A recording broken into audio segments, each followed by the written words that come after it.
Folks, this is X from TPOT Media. Open your mind and wake your black ass up. You know what time it is. Hit that damn like button as you make your way in the door. Grab a seat, settle in, get ready. It's the Grown Man House with your host, my man, Bernard Riley.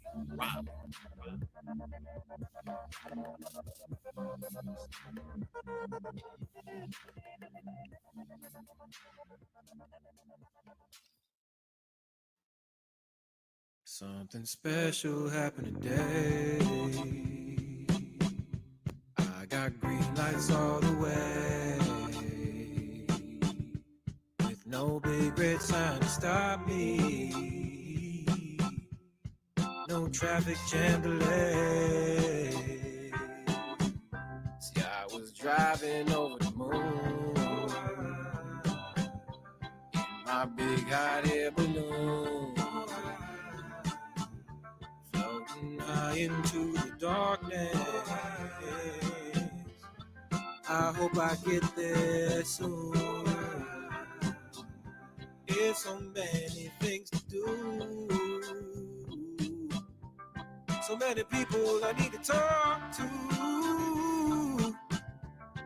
and they've all been waiting for me. Well, I gotta make it through. Something special happened today. I got green lights all the way, with no big red sign to stop me, no traffic jam delay. Thank my stars for every green. You have no idea what it means. No, to a man who's always traveling, who's seen the things that I've seen. I don't know what's yet to come, not sure of anything that I've done really makes that much a difference. Well, I hope it has for some. Something special happened today. I got green lights all the way, with no big red sign to stop me, no traffic jam delay. Well, I was driving over the moon in my big hot air balloon, floating high up in the darkness. I promise that I'll make it to you very soon. Something special happened today.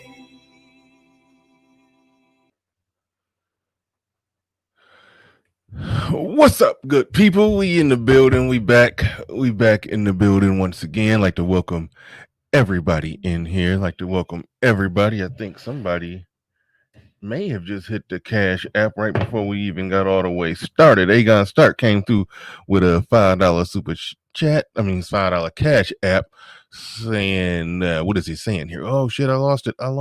Okay, he says, I gotta support my brothers. Thank you very much. I appreciate that. Appreciate everybody who supports this. It's early. I can't talk.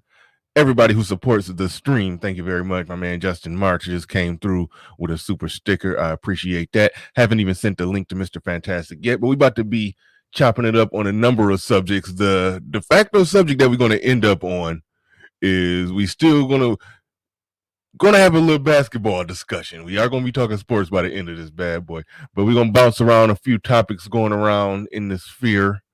We're going to chop it up about that first.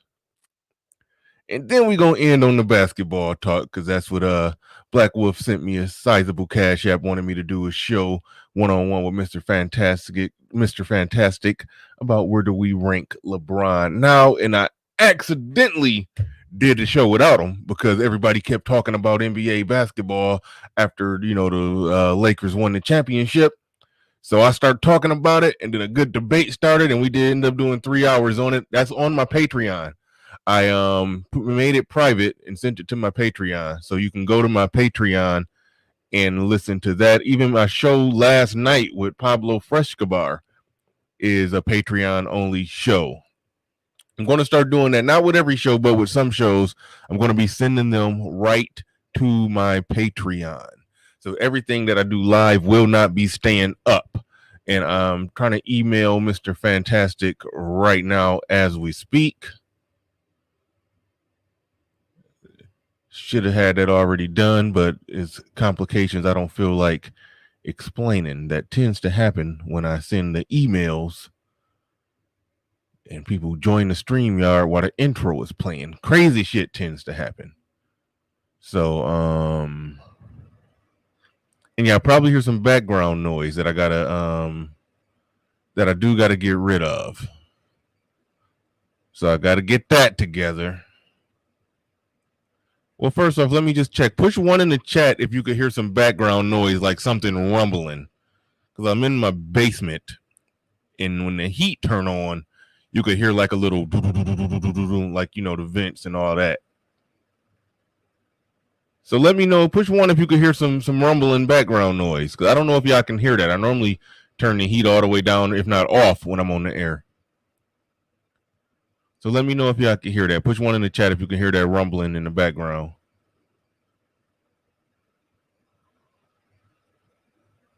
No background noise. Wow. Okay. That's amazing. This mic is better than I thought. I was criticizing this mic, damn near didn't like them. 2. Wait, okay, that 2 means he can't hear. Okay.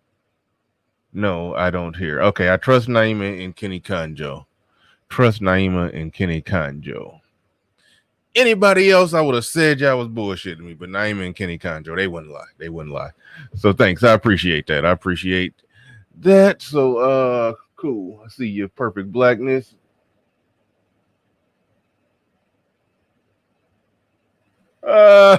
See you. I just sent you the email. Fantastic. I just sent you the email. So come on in. Come on in. Come on in. Let's get it.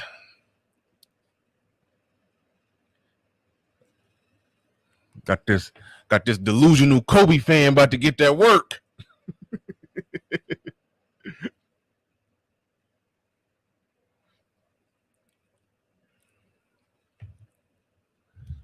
Yeah, this mic is good. It must only pick up shit right at the mic. Because that shit is loud as hell to me. I can hear it, but y'all can't hear it. That's amazing. Somebody said that's your stomach. You know what? I did try to, after I was dropping my kids off at school. Yes, they are back at school. They go like half the time. They go 2 days out of the week. When I went to go drop them off, I tried to stop and run and get some fast food breakfast, pulled up in there and placed my order. And then while I'm pulling up to the window, I'm like, damn, left my wallet at home. So I am hungry as hell. So it very well could be my stomach. Oh, real quick before I get going, y'all know how I always do. Got to shout out at least the first 10 people that made it in. Melody came through with the first comment, says like on the way in. Make sure y'all hitting that like button on the way in. Perfect Storm, what's up? See the God. I know how to say your name now, thanks to I forgot who told me in the chat, but see the God. The way niggas come up with internet names. I never know. Oh, you even put it right there for me. I didn't even see that. But yeah, you niggas with the internet names, I don't be knowing how to decode that shit. But see the God. Okay. Aaron B says, yeah, it's about to be some it's gonna be mad-tastic, sad-tastic stream. It's gonna be a mad-tastic, sad-tastic stream. D-Rock Den in the building. Mr. Fantastic in the queue, ready to go. Body Thug up in this piece. Dark Knight Mentality. Brian Randall, my man, new in the building. He says, what up, what up? What up? What up? Young J, Jedi Mac, Leo Anthony, SKC, and his brother Xavier from the Prophet of Thought series voice says, "Open your mind and hit the goddamn like button." Sounding like Ronaldo Ray. But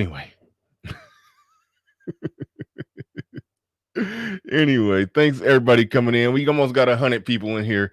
Get them likes up because your main man, Mr. Fantastic, is in the building. What's going on? I knew you was rocking Laker shit. Hold on, let me get my earpiece together. Yeah, man. Hey, I'm like, this nigga need to hurry up, bro. Because you fucking up my whole intro, man. I get so somebody can ever question it. You know what I'm saying? Because you've been Lakers for life. You know what I mean? Life. You know what I mean? I'm just going. You know what I mean? Lakers for life.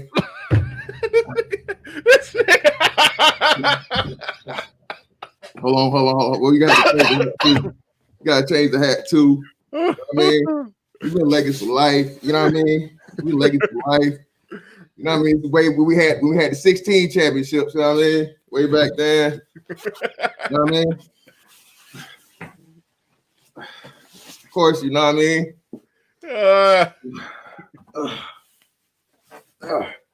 You know what I mean? You know what I'm saying? Let's change the hat too. You know what I mean? Let me see. Lakers for life, man. Ain't nothing ever changed here, man. Only team I ever rep. You know what I mean? Got the Mamba jersey, all that. I mean, so y'all know, man. You know what I mean? I'm in Lakers for life, man. You know what I mean? It's never changed. Nothing but, you know what I'm saying? Only one team, man. I'm a loyal dude, man. You know what I mean? I'm a loyal guy. You know, as you can see, never changed, bro. Never changed. Never changed, man. We'll finish with the championship Kobe joint. You know what I mean? Yeah. You know what I mean? So y'all can see that. Oh shit. Yeah. You decided to go with the number 8 jersey. Decided to go with the 8. You know what I'm saying? I feel you, man. Look, Kobe my all-time favorite player, but I do try to rank him objectively, and I got LeBron ahead of him, so we probably gonna fight on that one. We probably gonna fight on that one, but I cannot openly say that in public, but I will. When we get to it, I will just give my ranking. We'll say that. All right, cool. But yeah, let's all that damn Laker gear you had on. That's some funny shit, man. I started to tell you in the email, like, I'm starting to say, bring all your Laker jerseys, put them up on the wall, but you had them all on your back. Yeah, like, man. They be doing these social media challenges and shit, man. I don't be participating in them shit. They did like a jersey challenge some early on in the year, some shit. So it is what it is. Yeah, that's some funny shit, man. You came prepared with all the Laker jerseys. I didn't even get a chance to email you to say before we ease into the basketball talk, just wanted to chop it up a little bit about, the shit going on in this space. You did a recent stream that was real good. I only saw a piece of it though, when you was talking about women in this space and how dudes look when they saying they don't want women in the space. There's a lot of good back and forth debate on that. I didn't hear the whole stream. What's the ultimate conclusion? Did anybody concede or just say, all right, fuck it? Like what's the deal with that? What's your final answer on that? Well, after all the debating back and forth. Y'all know me, bro. Again, I can't speak for anybody else, but this is what I'm looking at this as.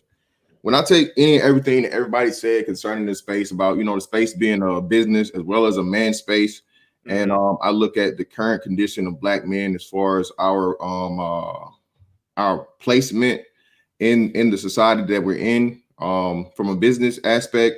Okay, why would you keep the women out? Because women pay more money. And from the societal aspect, or where we fit in this society, we're behind enemy lines. We really have no friends. So you need as many allies and any allies you can get that are indeed true allies. So, the women in this space, like we got Naima Buckner in here, Melanie came through, she always supports and stuff like that. So again, I'm not saying any and every motherfucking, female with a pair of titties and a vagina should just get in here and be cool and everybody so on and so forth. If she shows and proves that she's not a problem, she's not an issue, you ain't got to fucking, she's a strag, she's a hoe, she's a this, she's a that.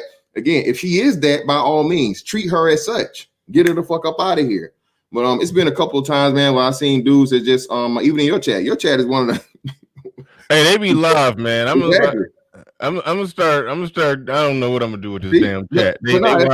I'm just saying, you've seen it, and people be telling me that I don't know what I'm seeing. It's just like this is not my shit or whatever, and I see it in other people's chat too. But hey, when you got somebody that's actually contributing, to the channel, and you guys are just timing them out, you fucking up business.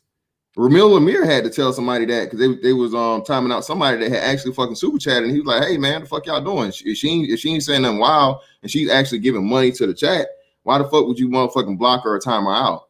That just seemed like some motherfucking elementary school bullshit to me. Like, ooh, I don't like you, but you really, the girl you got a crush on type shit. And we everybody here is well grown, man. So my whole aspect of the thing, bro, is like, hey, you do what you want. Everybody, we all men here. We got our own house. You go run your house how you want to fucking run it. And at the end of the day, it is what it is. Yeah. One objection I got is I don't like. It came up on the stream, and I posted this in your chat where somebody had basically implied that women do most of the supporting of the like. No, there's some women that do support, but I've made some money in some of my streams. I've made some damn good money in some of my streams. 95% came from black men. So I'm not, of course, and again, I'm not going to the extreme to say that women are the biggest supporters of this. No, they not. Even though if you the motherfucker that's on the mountaintop right now, the motherfucker that's on the mountaintop that everybody's chasing after, his shit is. No, because I sit there, I actually watch Kevin shit. It's mostly men. It's men that's doing all them big ticket $100 super chats. It's men that's doing all that shit. If he making money off women, he making it on the back end on one-on-one consultations. It's trust me. I sat there and watch. I think women make up most of his audience, but the dudes, and ain't nothing wrong with it. But I mean, well, shout out to I can't say his last name to save my life, but the guy that Ramil interviewed, Ike, whatever his last name is, some shit like that. Yeah. Shout out to him. He set that standard where he kept dropping them 100 pieces, and now that's like you donate to Kevin, you got to drop 100 piece. Everybody, so all them dudes, not all of them, but it's at least several times per stream. Somebody's dropping 100 on there, and those are men dropping those hundreds. So. Like I said, man, these I don't take it that most of these dudes are emotional or egotistical to the point that niggas know they do, man. Shout out to Caesar D1. Shout out to shout out to Chief Rocco for me. Shout out to a lot of brothers that come through. D1, Goshen ain't never been over here, I don't think. But Yep, I see Goshen dropping the big bucks on Ramil. Roastmaster 1 be dropping it. We know Caesar D1 is that dude. And then there's even people like New always come through and hit me with dollar washer, nigga. Washer, $5 your ass, nigga, to a stack, nigga. I know, I can tell you this, nigga. Dollar Washer has never hit me with like a big ass amount of money, but I promise you, when I tell you, like, bro, however many videos I got, this nigga that gave me at least minimal $5 nigga. Dollar Washer is the real MVP, nigga. Yeah, it's some people who drop a 5 on the stream every day, time. No matter what. Hey, and not just me, you, man. This nigga hitting everybody. Now I never play this nigga in dominoes. You're gonna lose. Don't ever play fucking Dollar Washer in dominoes. That nigga, he gonna kill you, nigga. 20, 30, 25. Like, nigga, how you doing this? It ain't that many dominoes. Yeah. Don't worry about it, nigga. Just get this 5. Let's get this 5.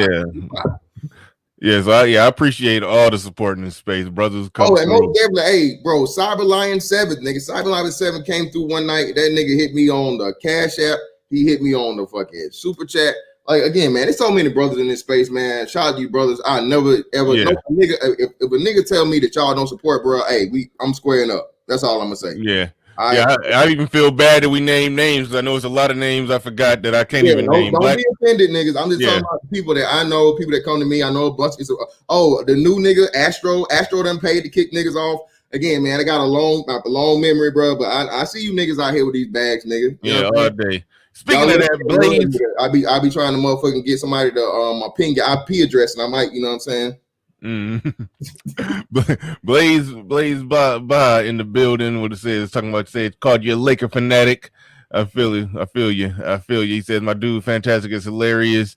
You won't be able to say he's not a true Laker fan. Salute Bernard Riley's Wednesday greetings. Chat. Let's see who else. I know somebody else. I saw somebody else come through. Shit. Oh wait, no, that was it. I thought I saw another one. But yeah, thanks to everybody who be supporting this space, man. I'm not just saying people that support me, people who support the space overall, man. We don't get it twisted. We appreciate that. Far as women being in this space, though, it's like I understand some people who are saying this is the early stages of a hostile, or maybe it's a properly not a non-hostile takeover. I can understand the arguments, but I think it can be an overreach to some degree. For example, and I've had my side eyeing or critique early on to Jessica X, but that was then. But now it's whatever. it's whatever on that, and I guess people are projecting into the future. Like, what happens when it becomes 50-50 with women making, if it comes to that, women making content caught up in this algorithm, and it's just completely co-ed. Like, what happens then? Because that's really the argument. Because like right now we talking Kendra D, Jessica X, and the breakdown. Thank you. That's it. It's only three. It's three channels. It's only three channels. Thank you, Bernard, for being realistic, bro. Again, if that happens, if it ever becomes 50%, it's y'all fault, not my fault. I'll take all the blame, and I done took all the blame. Y'all, I done been Cape-tastic. I done been motherfucking British-tastic. I done been Jessica X's bodyguard and motherfucking security. I done took all of that shit. But again, like I said, it's other motherfuckers that was way here before me that ushered certain females into the space, or so on and so forth. And just like they motherfucking got down for the people that was cool with them, I'm gonna do for mine. I'm not the fantastic bringing all these hoes in here. No, I'm not, bro. Again, one fucking woman happened to stumble upon my shit. Y'all tried to challenge her. Y'all thought she was just some ditzy bitch or whatever, and she motherfucking hit y'all ass with the Mayweather. All right, and she proved herself motherfucking going through. And until she fuck up, she should be straight. But if it ever comes to the point of where it is 50% women, or even hell, we go from 4 to 10. And from what I'm saying, bro, listen, my understanding is this: the fucking manosphere has been around 10 plus years, 10 years, 4 females. Come on, bro, what are y'all saying? Are you gonna completely totally think you're gonna keep women out all the time? Again, there's a lot of women that are on the orbiting the space or right on the outsides of the outskirts, like Erica Williams. Bro, Erica Williams is y'all niggas talk about how she look and all this other shit. But nigga, Erica Williams dropped business dimes, nigga. You need to be listening to her. Y'all niggas are so immature on certain levels. Ain't nobody, you ain't gotta want to fuck every bitch. And y'all telling yourselves when y'all do shit about that. Oh, Erica this, Erica that, Erica this. Nigga, what the fuck? And again, like I said, if Erica pulled up on you with her fleet of Freightliners, nigga, you getting down. Okay? Y'all niggas, hey, a lot of y'all niggas face first. Okay? Y'all can talk this shit like y'all want, but like if Erica Williams pulled down on y'all niggas with again a truckload of them PS5s, y'all niggas not gonna motherfucking get down, nigga. I know better. I know you niggas. I know y'all. Right on. Yeah, man. It's and this is one thing I said, and I be joking with Sister George, be clowning her, be talking about that her little funny spaghetti recipe and all that shit. But when I look at it, like for example, the breakdown, I do look at them as like the resistance. They like the counter argument, the counter punch to the manosphere. But I think that's cool with just one channel where women kind of caught up in the algorithm that kind of offer a little counter narrative, a little counterpoint or whatever. They make their little, already debunked or straw man arguments or whatever.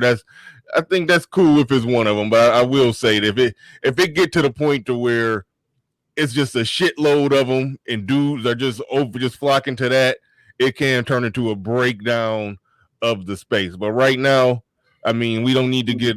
I don't think we need to get full blown. The sky is falling off 3 channels, but I understand some dudes being on alert. But again, Bernard, Bernard, I don't believe these niggas. I don't believe you need more people. The same niggas that be complaining be the same niggas in these chats. Be the same niggas hopping up on these panels. Women's panels, no women in space, but you'll find the same nigga that's over on these women's channels. All right, motherfuckers that don't even come to certain men's channels now, but they always had their ass over there. You see what I'm saying? Yeah, I haven't caught an individual in the act on that one, but it's plenty of them. It's plenty of them. I've seen plenty of these niggas in this motherfucking chat, bro. Talk this shit about no female this, no female that, whatever the fuck. Be on the fucking panel over there on the breakdown. All right, Sister George, I need to. I'll pay you for a list. I'll pay you for a list. Fucking Sister Oh, damn. George, snitch on these niggas. I don't give a fuck. Y'all know I don't give a bro. I know you niggas, bro. Same thing with Jessica X, bro. It's a dude that don't even like this dude is hardly on YouTube for the most part that gets around, but he had his ass on Jessica X channel and tried to this nigga couldn't be wrong. He couldn't be wrong. Trying to argue motherfuckers down about this and that and all this other shit and run around here calling people brother suspect, but he on the same shit when he talking about women shouldn't be in the space, but he the main motherfucker on her panel more than once too at that. So I just laugh at these niggas, bro. These niggas is funny. Yeah. I don't be watching. I mean, I'll duck in there. I watch 5 minutes of the breakdown, and then I get out. And I sometimes will do the same thing with Jessica X. I don't hang out there. I don't. That's just me. That's just my perspective. But it's all good though. It's all good. I ain't tripping on that. It was some recent debate going on about the gender war, and rather not the so-called supposed gender war is over. I remember I did a stream. This was a while ago, before my channel even really took off. I was like, how to define victory in a gender war. And I broke it up into part of it is, YouTube talking points, winning the argument there. The other part of it is in reality, we can win all the talking points, but in reality, if it's still a clearly defined separation between black men and black women, where either the marriage rate so low, SKC posted those that chart that showed that even the cohabitating with children rate is low and all of that shit. So I feel like it's always a gender war as long as we're seeing a divide when it comes to black men and black women. I feel like the gender war will always exist. As long as there's a lack of families, then there's clearly a problem somewhere that need to be talked about. What's your thoughts on that? Because BGS, somebody who I'm still low-key lighthearted mad at you because you ran BGS off my show. He ain't been back since that time he was over here clowning. But yeah, he made a stream and a video talking about the gender war, was over. And I feel like, it depends on how you define it. YouTube talking points, I think we have won a lot of those battles.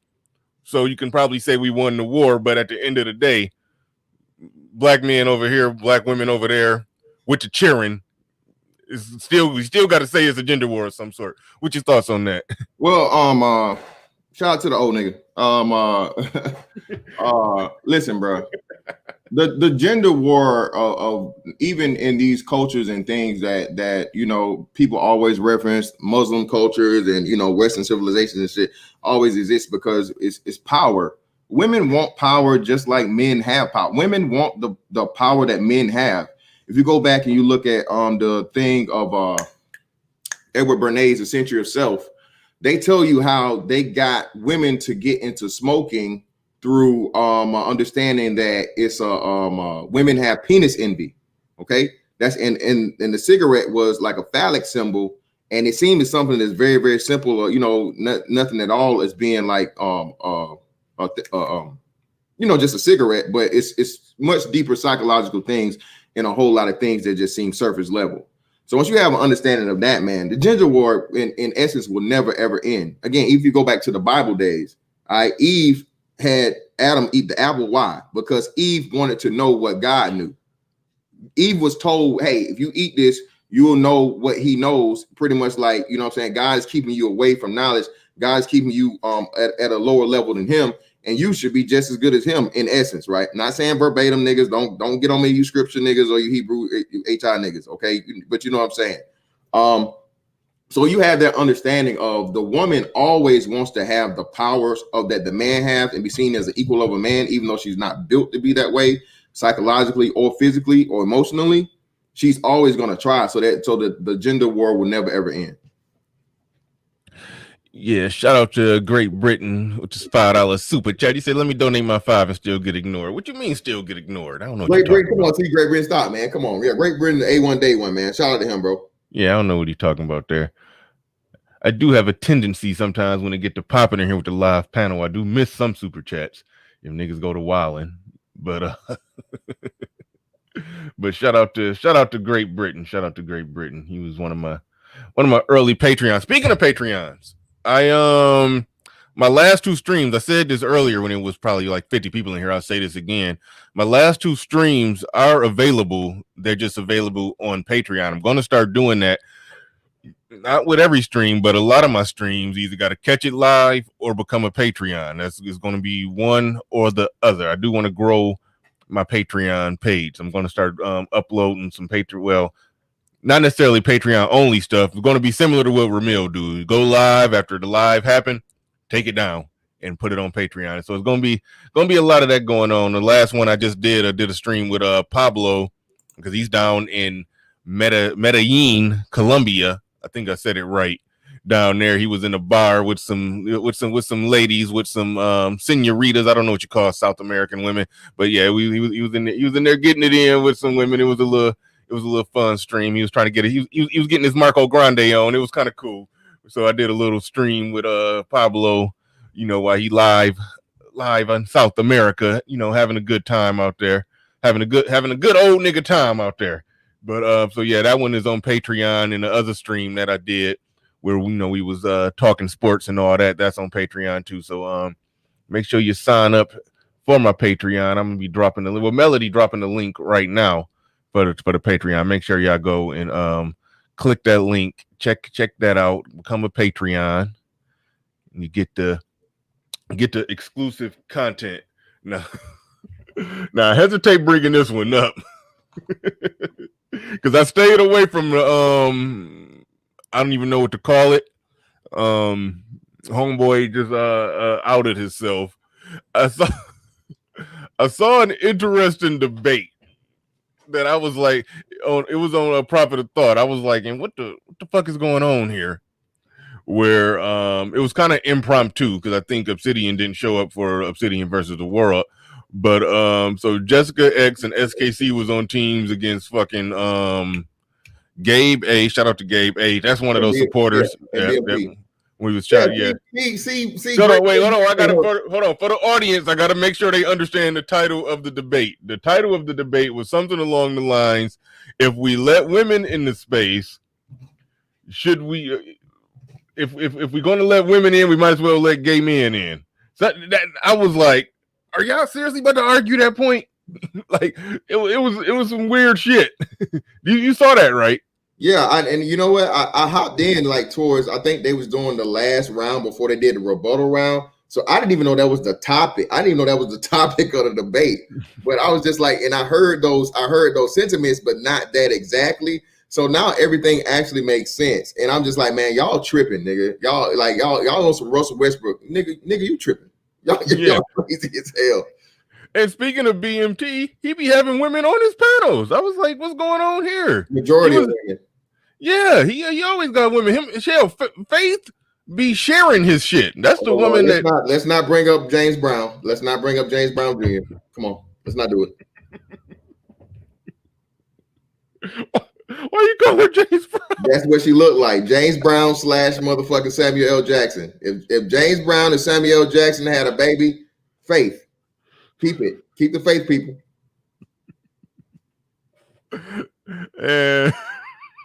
Man, you ain't shit, man. Did I lie though? Did I lie? I lie? 1, 2, 3, 4, 5th. I plead the 5th. Got to go Dave Chappelle on that one. 5th. Dig Thug in the building. He says, as women become educated reading the philosophies of man, they will construct in themselves a partial male identity that comes with autonomy. when one obtains more autonomy, it's hard to get them to submit. That is, I agree. I agree. That sounds absolutely true. That's it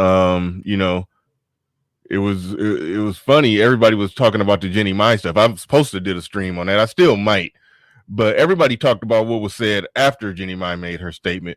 What was said before she made her statement. I found that more interesting because before she said something, that's when they was going full gangster and was like, nah, I ain't doing it. They were just basically just going full gangster before she started talking.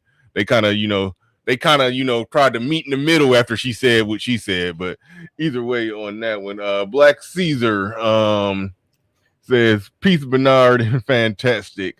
I have seen Mr. Fantastic's growth since debuting on on Old Man's channel. That's where I got my start to. Shout out to Obsidian. Always got respect for Obsidian. He did drop the link. I came up and then the rest is history, from there. So I do gotta get a respect to Obsidian on that one.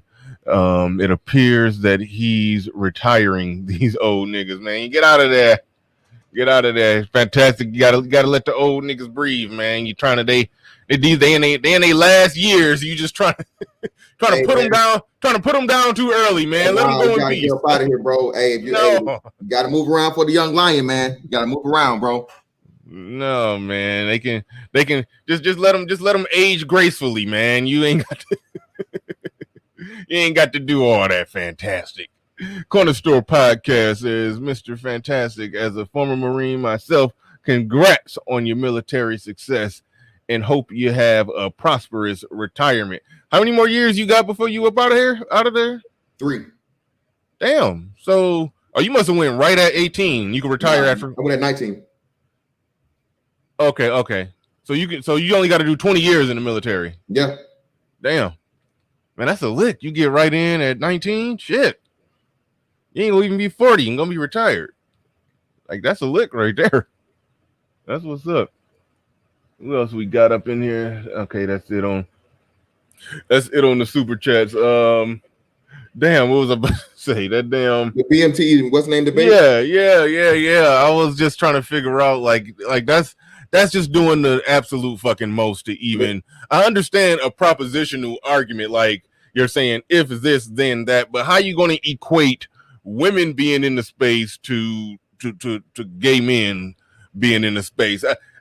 That shit was just stupid, and I was hating how, and there's some people who guilty of doing this by bringing up the fact that some dude came out who didn't come out on a Black Manosphere channel, by the way. Let's make that back. Go easy, easy. We ain't going there. So easy. He didn't come out on the Black Manosphere channel, but I don't like how some people who sitting there trying to make it seem like the Black Manosphere was like, welcoming or accepting of this shit, or trying as if we gonna look at that as a black male issue. Like people are here clowning. Like, yes. No. Bernard, that was my whole point, and that's why I did the premise and what I was saying. I don't think brother still understood it, man. When you do this shit about like you don't want women around, that's and you just hate women, that is sending a fucking smoke signal to these dudes that hate women also, and like dudes that, hey, well, if y'all don't want women at all, well, that means that's more room for us. And now we get the motherfucking poke and pride. Poor choice of words. We get to look around. Let's just say that we get to look around and see, who we can engage and who we possibly can, fish up out of the pond. If so, man, listen, y'all ever get to that point, man? I said it officially. I know Obsidian said some wild shit talking about we need the queer eye in this space. Well, like I said, bro. He said that on your stream? He didn't say it on my stream. He said it here. I forget where he said it, but I think it might have been on your stream, nigga. No. He definitely said we need a queer eye. So what? Or some shit. It was on Mixler. My bad. I think it was on Mixler. He probably said it on Mixler. He said that. He didn't say that here. Well, he might have said on Mixler. And I was just like, bro, well, hey, poke my eyes out, nigga. Call me Stevie Ray Charles, because I'm out. I can't do it like that, man. Now, I'm all for everybody to do what you want to do, but so on and so forth. But as a man, it's certain things I'm just not going to fall under. I'm not going to follow behind, and I'm not going to be a part of. So this whole thing, man, like I said, about, you know, that you say you'd rather have alternative lifestyle men than women, bro. That's hey, have it, brother. Have it your way. You know what I mean? You can Burger King it the fuck up. I didn't hear nobody arguing that until that damn debate. And just to be fair to them, I don't think they were saying they would rather have alternative lifestyle men. They were arguing that women shouldn't be in the space. Now, it's funny, the two people that was arguing that women shouldn't be in the space, but if you're going to let them in, you might as well let gay men in, are two people who I feel, you know, not consistently, but at least partially cape for women. So, but you're saying you don't want them here, but you fight against people who make arguments against them. Yeah, Gabe is a married nigga of the century. Gabe loves married. Gabe loves his wife. He always bring her up. Shout out to Gabe. I mean, and like I said, BMT has hella women on his panel. So again, I think I'll say it was weird. I'll say they was just arguing for the sake of argument. I say they was playing devil's advocate. Okay. We'll take it from that route. But again, man, like I said, anybody trying to say that, hey, it's cooler to have the fucking rainbow in here than the motherfucking, you know, than you know what I mean? Yeah. Hey, you can have that, bro. Yeah, I don't think nobody was truly trying to say that, but that was a weird debate. I was just sitting there just my head was spinning that whole damn thing. Perfect Storm in the building. He says, old nigga support. Yeah, got to lay off the old niggas. Leo Anthony says, shout out to my favorite two rookie Manosphere brothers. Thanks, Leo Anthony. Peace and salute to you. Appreciate it. Definitely appreciate it. So, the fuck? Anyway, I'm going to ignore that. Women are fun. Anyway, as a lifelong shout out to Ramil, see Ramil in the chat. As a lifelong Laker fan, when LeBron went to the Lakers, I know you was a Laker fan, I know you was a diehard Kobe. Felt like you was like probably more of a Kobe fan than a Laker fan. Is that accurate or no? 50-50, same. 50. Like, I was a Laker fan since like 8 years old, man. Like I said, I told y'all, bro. I became a Laker fan because I thought the Lakers were wearing Crown Royal bags. That's how young I was when the fuck it wasn't there. They had their away jerseys on, and you know, like black uncles, right? Used to keep like mad Crown Royal bags, and the shit was cool. It was a little velvet ass bag and shit, purple and gold. They give you one, you put all your little toys and shit in it or whatever fuck your little secret shit is like. So I watching TV. And I'm seeing motherfucking like Magic Johnson and Kareem run down the court in these fucking Crown Royal bags. And I'm like, hey, they got all my bags. So I've been a Laker fan since then, man. Like 8-9 years old. Okay, so you holistically embraced it when LeBron came on board then? Nah, I didn't do that at all. I didn't like it. I didn't like it. Why you ain't like it? Because I'm not a fan of LeBron James, man. Like I said, I'm still because and it's really I won't say it's his fault. It's his fans. LeBron fans are the worst. If you think Kobe fans are bad, you think Jordan fans are bad, LeBron James has the worst basketball fans ever, bro. The worst, because they know nothing about basketball. With the Roger Mayweather, you don't know shit about basketball. LeBron James fans know shit about basketball, bro. Y'all know shit about basketball. I don't know. I mean, shout out to NBA fan who came up on the panel last time I was talking about this. I feel like he made a lot of very convoluted, contrived arguments. The conversation is on my Patreon. It was kind of cool though. We had a good conversation. But see, I rank LeBron pretty damn high. I rank him pretty damn high. I had him number 2. Wow. Pablo talked me down to the number 3 spot. Oh my God. Where you got him at? We can go in and fight afterwards. Right. So first, let me go ahead and get it out here, man. I rank my I'm a traditional basketball man. I'm a purist. I'm a basketball purist, man. So I don't believe in this positionless basketball shit. When I was growing up, and all through up until like mid 2000s or like 2010 or so, I guess. You had 5 positions, traditional positions. for you non-hooping ass, non-athletic, non-basketball playing ass niggas. Point guard, shooting guard, small forward, power forward, center. Okay, that's how I do my five. My top five are going to be the number one people at those positions. Okay, but not necessarily in those. So have whatever order the best out of those. So of course, Michael Jordan would be number one. Okay, number two would be Kareem Abdul-Jabbar. That's shooting guard, center. 3 is going to be Magic Johnson at the point guard. 4, 3 used to be 4 was still Tim Duncan as the greatest power forward ever, consensus, and 5 used to be Larry Legend. Larry Bird was until this championship, and I still argue this now. Okay, Larry Bird was better than LeBron James without a doubt until this last championship. Okay, but now I have LeBron James at number 5 with this 4th championship he's won. Even though it's not the bubble and all these things, it's on and so forth, whatever, la la la. It is what it is. But see what LeBron James fans are doing. They've been saying LeBron James has been better than Michael Jordan since ring number 3? Since ring 2. Since ring 2. The second ring in Miami. And again, it's partially LeBron's fault too, because LeBron's teams did this. LeBron has a media team behind him that's really, really trying to leapfrog the legacy of Michael Jordan. And again, LeBron James knows he's not better than Michael Jordan, bro. Not even close. He doesn't know it. Not even close. He knows it, bro. He knows it. That's why he has to keep saying it. Like the shit he said, and every time I try to give him a little bit of leeway, the nigga say some shit that set me back. Like, and I want my damn respect. Nigga, you done had respect for the last 15 years. Stop it, bro. Stop it. Yeah. No, see, I kind of had a problem with that one too. We'll put it like this. Well, first, shout out to Black Wolf Inc. He says, sorry, I'm late. Captain, we was talking about people that support the space who will $5 us to death. Black Wolf, he one of them ones. He $5 me at least 2-3 times a stream. So shout out to Black Wolf. And he hit the Cash App. So shout out to Black Wolf. He says, sorry, I'm late. Salute to the Mighty Morphin Fantastic Ranger in the building. That's funny. Tim Duncan only slowed occasionally by Shaq.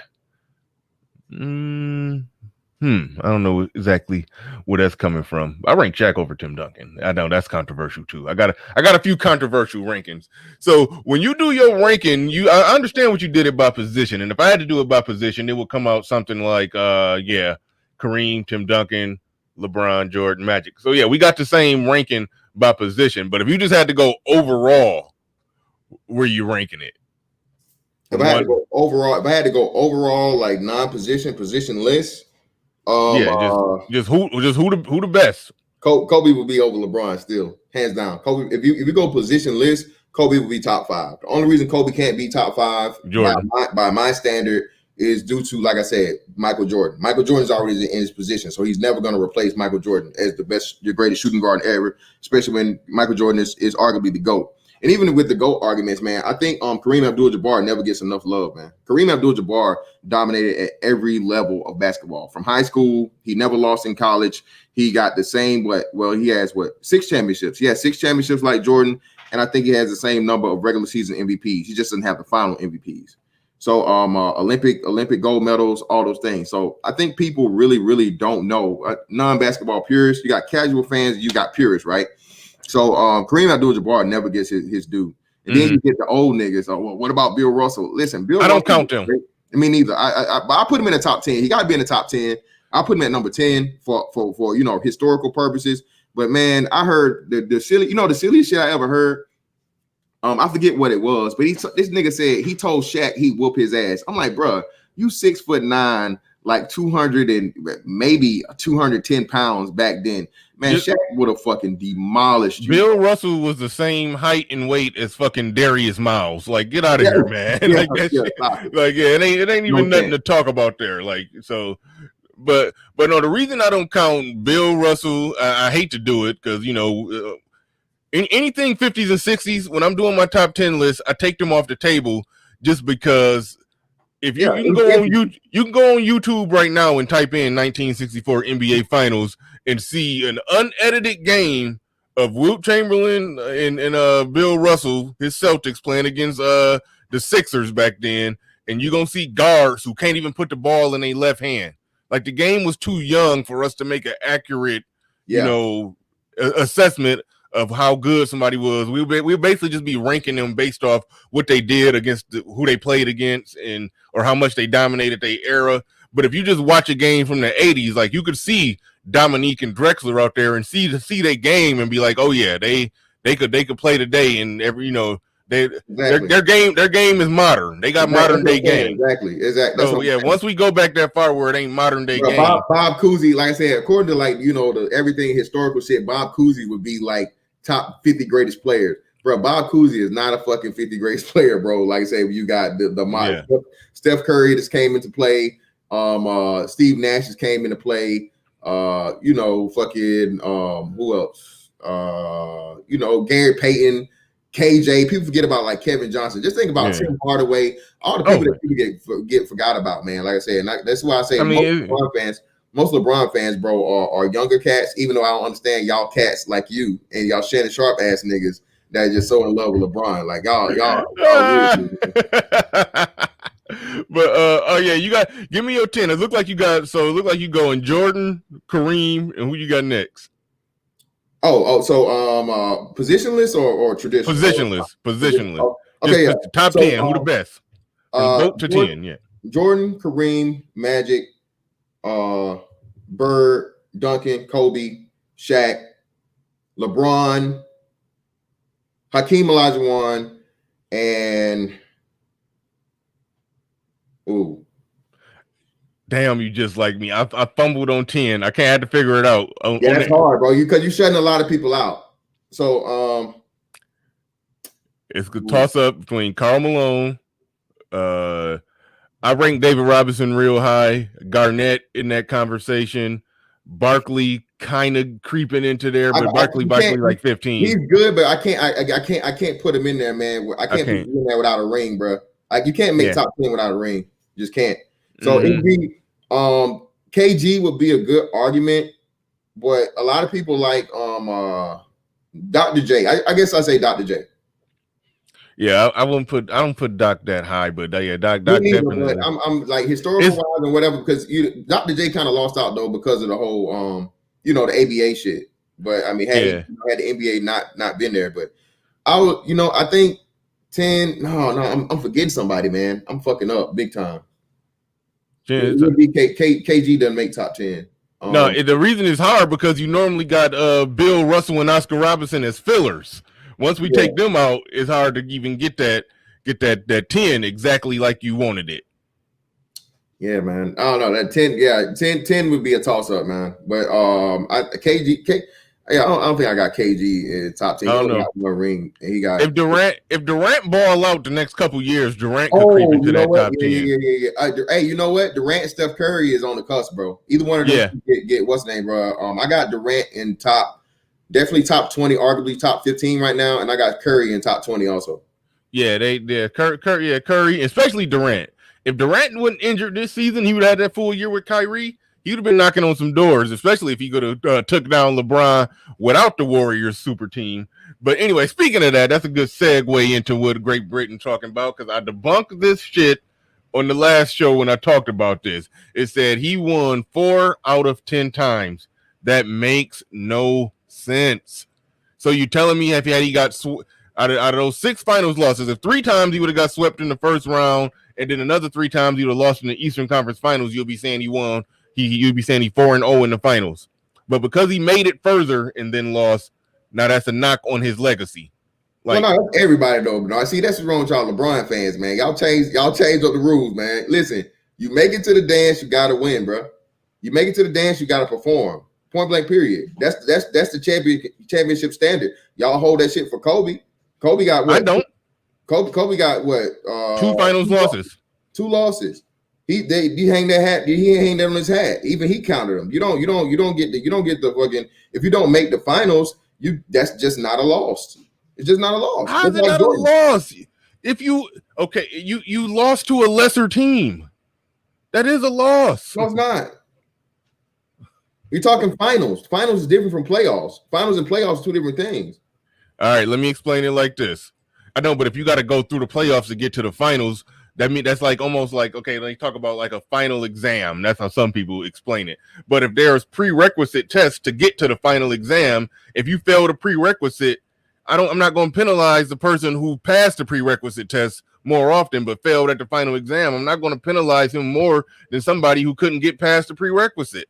That's Look, man, I'm looking at the chat. People talking about Kobe had more help his whole career. Man, y'all dumb as fuck, man. Look, yeah, I can't go with that. LeBron James has played with more Hall of Famers than fucking Kobe has. Kobe's played with 2 possibly in their primes. All right. What about Karl Malone and Gary Payton? Shut the fuck up. All right. We talking about actually motherfucking in their primes, like actually good, bro.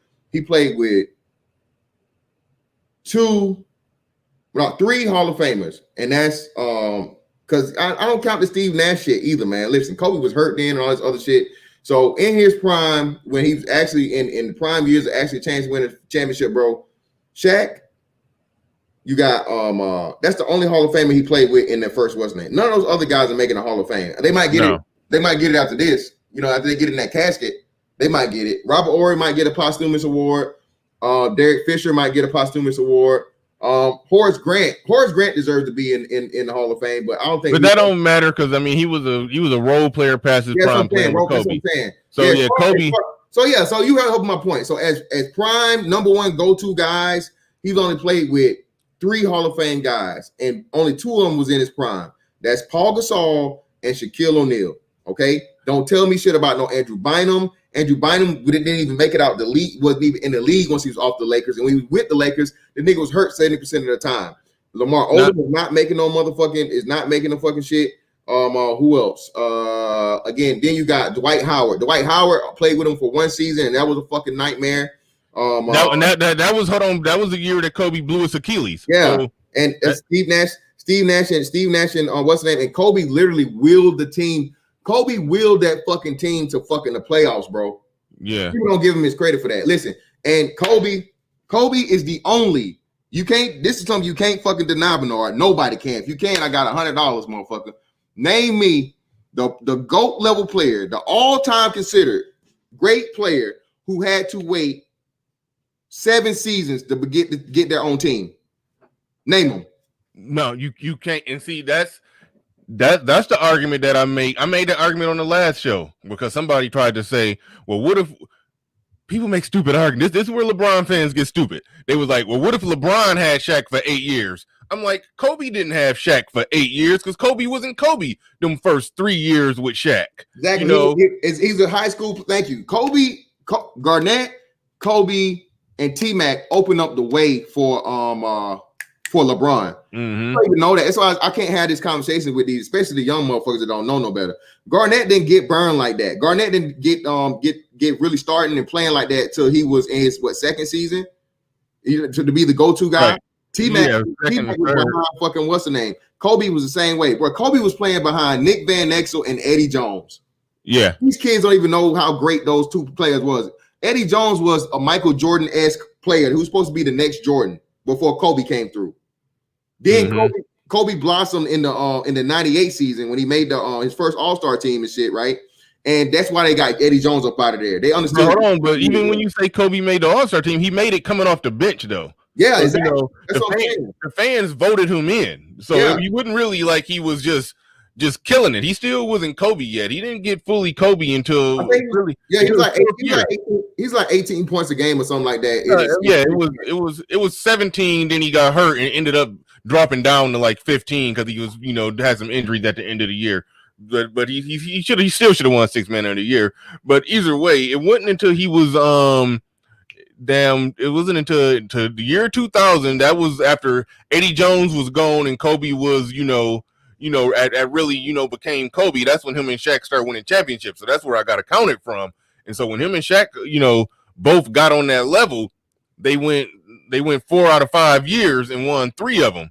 So if LeBron had Shaq for 5 years, yeah, I think they probably would go 4 times and probably would win 3. You can't just say that LeBron and Shaq will win every year because hell, we thought LeBron and D Wade. We thought LeBron and D Wade would win every year. That's what I'm saying. That was a 3-headed monster, bro. It was a 3-headed monster. People don't give Chris Bosh his credit either. Chris Bosh was a 20 and 10 guy. Chris Bosh was carrying Toronto to the playoffs by his damn self, bro. Before he went to Miami. So again, niggas don't even understand. Like I said, they don't know shit about basketball, bro. You had this actual conversation with them, and they don't know the stats. They don't know the players. They don't know the role players. LeBron James had stacked teams, and LeBron James purposely picked the people on his teams ever since Miami, bro. All right. When LeBron James came back to Cleveland from Miami, who did he have? He had Kyrie. Kyrie was a 20-some point per game guy. Raw talent. Like I say, arguably Kyrie was at that time he would have been a top 5 PG. And then, like I say, once LeBron came back, you bump him up to he was arguably like number 3 or so, as long as he's not injured. Kyrie's biggest thing was the injury. Kyrie had some of the best handles between him and Steph Curry. I mean, number 1 or number 1, number 2, or 1A, 1B as far as handles. And as far as getting to the basket and everything, his skill set and his basketball ability on offense, bro, Kyrie is easily top 5. All around offensive fucking game and package and what he's able to do as far as like basketball skill wise, Kyrie he don't get his credit. And Kyrie, just like Ray Allen? Listen, Ray Allen motherfucking saved LeBron's legacy. Come on. Ain't no soul, come on, nothing. Role players supposed to make their shot. That's what they get paid to do. He did. But again, listen, I'm telling you this. Who had LeBron lost that first finals to the Spurs, who would have been deemed the LeBron stopper? That would have been definitely Bruce Bowen. She couldn't do shit with him then. Kawhi Leonard got way too much. Kawhi Leonard couldn't do shit with LeBron the first time they saw him. Boris, go back and look at that. Go back and look at the finals up until Game 6, like after Ray Allen hit that shit. Boris Diaw was giving LeBron James hell. Popovich figured out what it was. LeBron James is a physical guy. LeBron James doesn't have the tightest handle package or whatnot. He's not a guy that's gonna fucking lull you to sleep with his handles. He's gonna motherfucking, hey, move out the way, ISO with the guy, get the switch off the screen, get the bigger, slower guy, and he's gonna barrel through him once he gets his shoulder bomb to the lane, easy layup or at the and one. What fucked him up was Boris Diaw. This an idiot in the chat, man. I was Bron was not young, nigga, while he was in Miami. What the fuck are you talking? Right. That was different. Idiots. Bernard, people are stupid. They proved my point in the chat. We'll get past the idiots. We'll come back to that later. Boris Diaw had the weight and the lateral quickness to stay in front of LeBron, and it was frustrating him. That's why he could never get off like that. Boris Diaw, he could not barrel through him like he could barrel through Kawhi or anybody else in the league. So Popovich was switching every time they switched the screen. He had fucking Diaw on him, and it fucked him up because he was like, "Damn, this big ass nigga can move, and he's fat as fuck." You know what I mean? He got. I was just about to cut you off and say Boris Diaw was fat to my memory, so I can't even go back and watch. That's what I'm telling you. You got to look at it from. I'm going to go back and watch that. Go back and watch it, bro. I'm telling you. Go back and watch my memory. That's not what happened. LeBron still. I thought he played decent in that series. It wasn't like like how he choked in Dallas. He didn't even average. I think he barely averaged 20 points when Dallas whipped their ass. Jason Terry outplayed LeBron that series too. That's another reason why he can never be the GOAT. I know. I said that in the last stream. Even if he wins 6. He got too many moments where he just looked too sweet. He got 2 sweeps on his record, bro. 2 sweeps and a gentleman's sweep. Nah. Yeah, but hold on. Well, first off, shout out to Corner Store Podcast. He said, I consider Kareem to be the best basketball player of all time, but Jordan is still the best NBA player of all time. That's a fair argument because when you average in Kareem's, high school and college and all of that, that is a fair argument. That's why I had to come back down to earth and not have LeBron number 2 behind Jordan. I had to put the spec back on Kareem's name because I had Kareem number 3. I had to bump him back up to 2. But somebody said something crazy in the chat and I'm trying to find it. He said Shaq saved Kobe's legacy. I don't know how that's even possible. Yeah. Kobe wanted to break up with Shaq so he can write his own legacy. Those his exact words. He said, I wanted to write my own legacy. And he did that. And he won 2 championships, won 3 years in a row, won 2 as the go-to guy with Pau Gasol as the second option.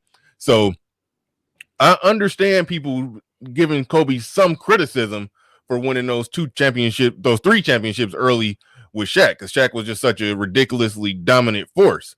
But Pau Gasol, I mean, and listen, bro. No. Let me drive this home, because people were saying Kobe had more help than Jordan, and I had to break it down to people. Like, hold on, if the second best player on Kobe's team was Pau Gasol, are you telling me Pau Gasol better than Pippen? Hell no. The answer to that is no. Not even the same realm, not in the same universe. Stop it, bro. Think about it. The next best player on Kobe team that year, it was Andrew Bynum. Was Andrew Bynum more effective than Dennis Rodman?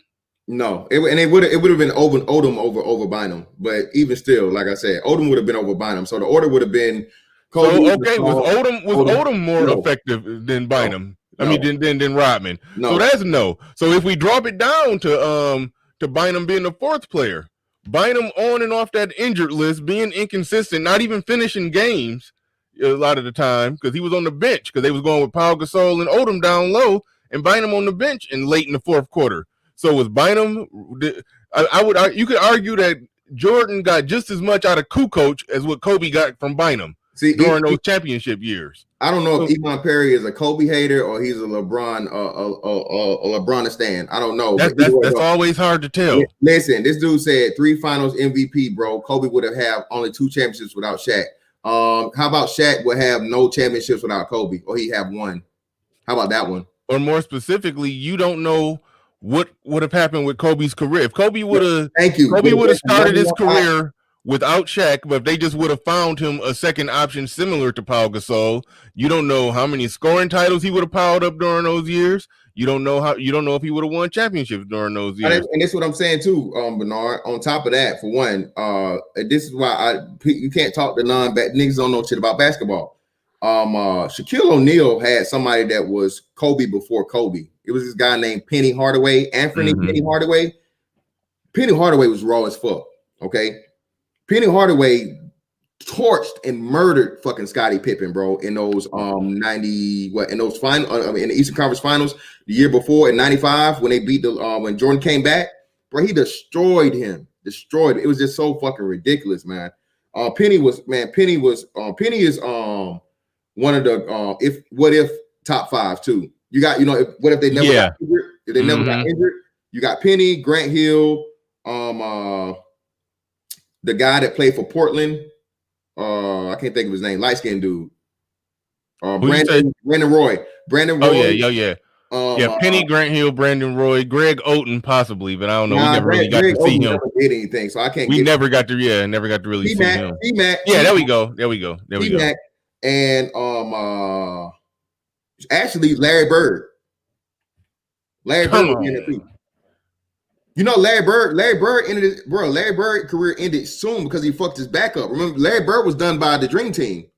Yeah, but see, he came in the 79-80 season, so he got 12 years. The only thing you could argue is that after 88, I think, 87, he started having them back injuries around 87. So from like 88 to 92, he was playing hurt. Magic had the heels, bro, and he came back. Come on now. Magic. Come on now.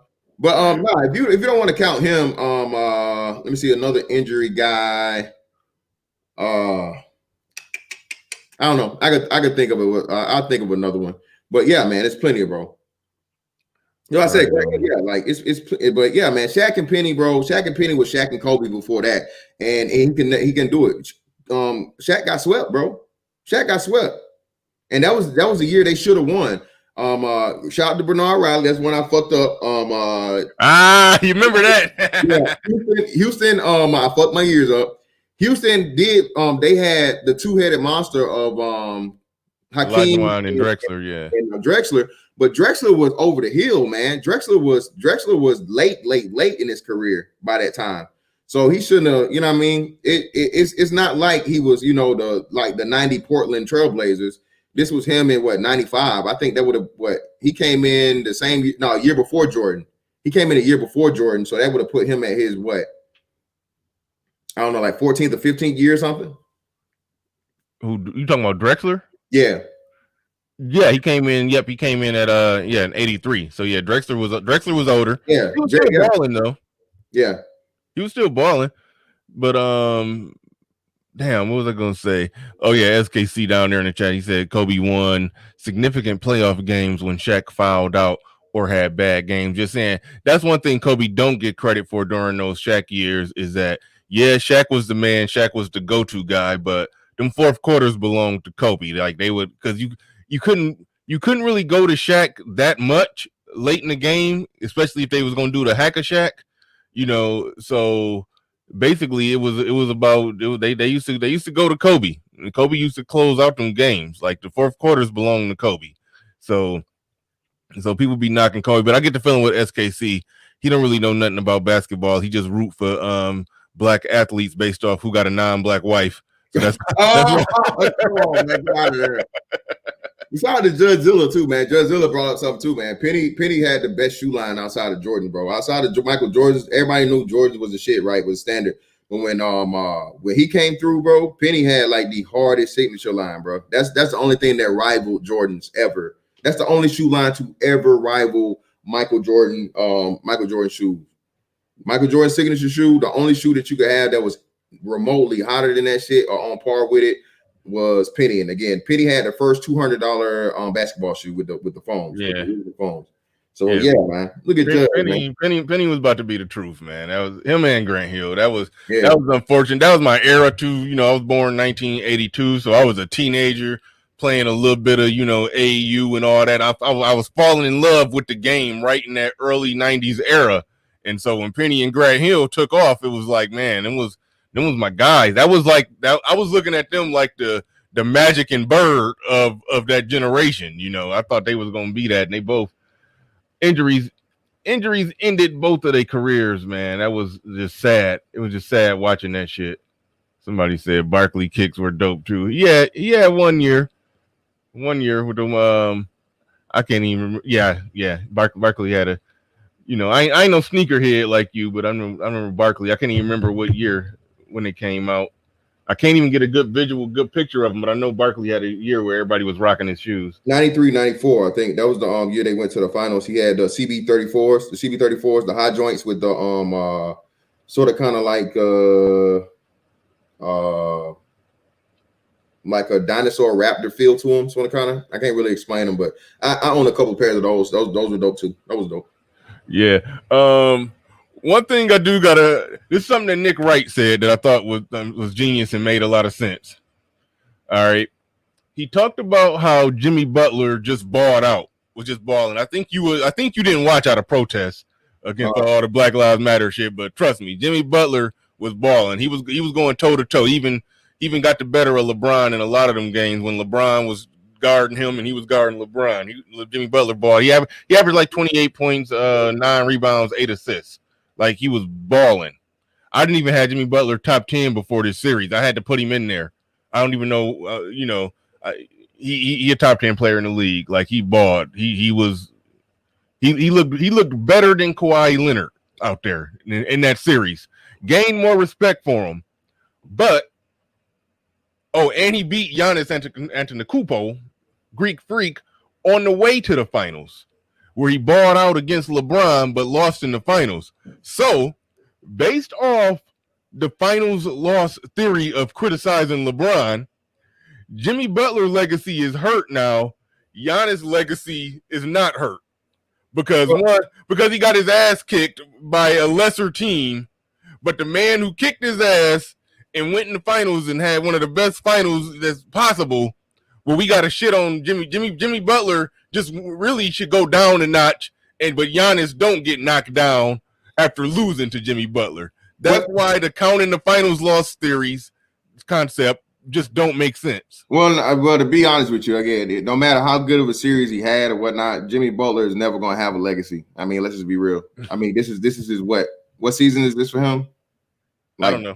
7th, 8th, or I think it's like 8th or better. He's been there for a minute. Yeah. So again, bro, if you haven't won a ring by your 10th season, bro, you can't have a legacy. It's not possible. All I know, Jimmy Butler, based off the logic, is 0-1 in the finals. Giannis is 0-0, but hey, Giannis beat Miami Heat like he was supposed to, then beat Boston like he was supposed to, but then lost to LeBron. He would be 0-1, and his legacy would be hurt. Even when he did win a championship, everybody had to bring up the finals loss. But again, like I said, styles make fights, man. Styles make fights, and styles make series. So who knows what would have happened had Giannis met up with the Lakers in the series? I don't know. But I know this though, traditional basketball is on the way back. All right.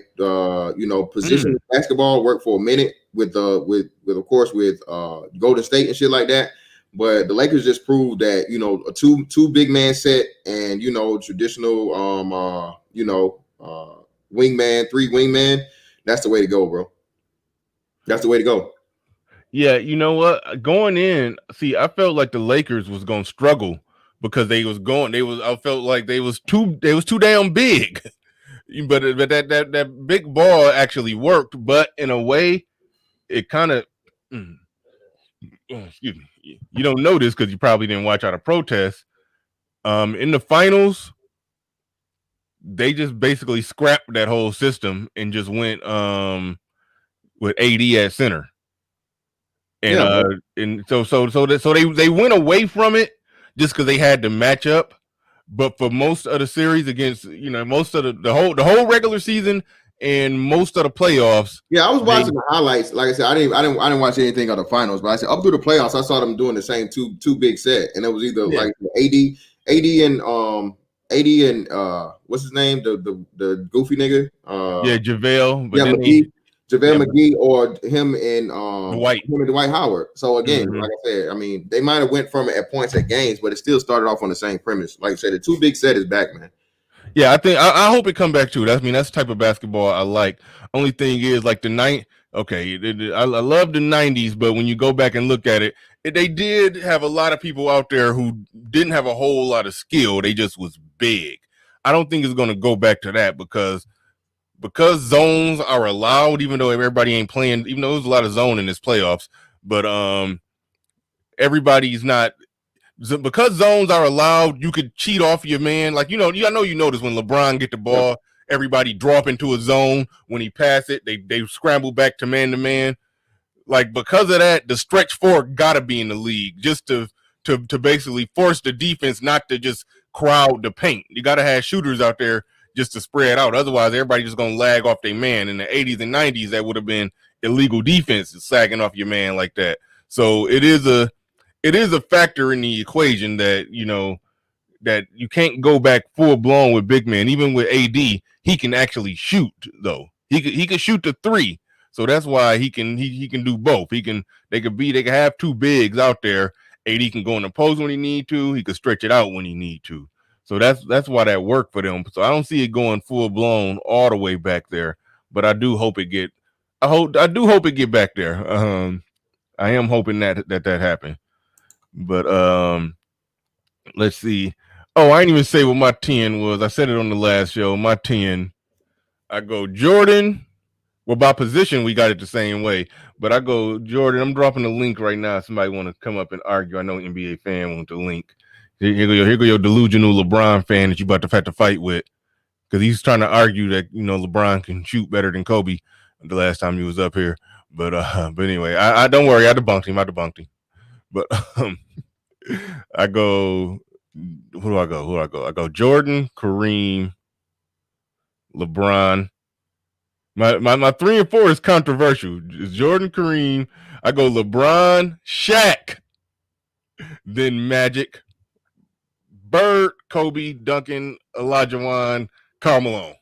Wow, you got hold on now. So if you're going positionless, there's no way Bird is over Kobe and Duncan. No way. I can't say that. No way. How could you say that? No way. They both have more rings, and again, they have a skill level that's at or higher than Larry Bird. Larry Bird wasn't Larry Bird played no defense, bro. Larry Bird wasn't a defense. That's a factor. That's a factor in the equation. Because I like I said, I'm a basketball junkie on this shit. Like I will go back and watch a full unedited game. Like I've seen entire series from Lakers versus Celtics. Just went on YouTube on my TV and watched game 1 all the way to game 6 or 7. Watched it like it was happening live. And I watched a lot of Lakers versus Pistons. I mean Celtics versus Pistons games. Celtics versus Philly game. Celtics versus Atlanta Hawks game. They used to try to hide Larry Bird on defense. That's so why because of that. That's how Dominique got his, bro. Dominique would murder him, bro. Dominique, they would both have 40, 30 some plus points per game in the series. Larry Bird can play. He wasn't built to play defense. And let me explain to people why. That's why I had Larry Bird so high in the ranking though versus LeBron. Larry Bird was able to do all the stuff that LeBron James did and had the same impact on the game with none of the athleticism, none of the strength or power, none of the speed. But he had all of the impact that LeBron had, you know what I'm saying, with the same 3 championships or whatnot, and a team that you could say arguably was at best the same. But I'm putting any of those Heat teams above any of Larry Bird's teams ever. That Heat team is better than any team Larry Bird won a championship with. Are you out of your mind? No, I'm accurate. No, you're not accurate. And please don't ever say that again. You had Kevin McHale, which is arguably one of the top 5 forwards out there. You had goddamn, as far as Danny Ainge was concerned, he was a goddamn 3-and-D guy. You had Danny Ainge is not even top 50. I didn't say that he was. I'm talking about the He's team. not higher than Chris Bosh. I'm talking about the team. So you're telling me you're telling me what center did they have in those Miami teams other than Shaq? Huh?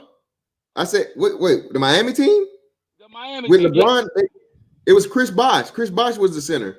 Are you talking about the LeBron teams, right? Yeah, the LeBron team. LeBron would not have been. I'm sorry. Chris Bosh would not have been able to play center against Robert Parrish. Period. What? Robert Parrish wouldn't have been able to guard him either. Yeah, he wouldn't have been able to guard him. So they cancel each other out. Now you got to worry about. Now we got Kevin McHale versus D Wade. Who's better? D Wade. Kevin McHale versus D Wade. That's not even the same position. But we're talking about caliber of player. We're talking about impact and caliber of player. Okay. I get what you're saying.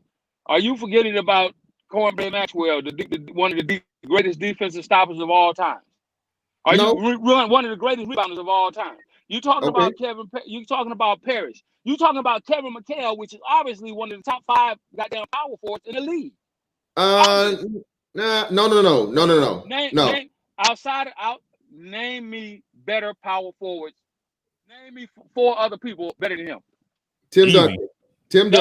That's one. KD, Dirk Nowitzki, and Chris Webber. Well, I won't say Chris Webber, but I would easy. I'm not going to give that. That was a toss up, but I'm missing one. What's the easy one? Because we count it now. If we count it now, KD's a 4.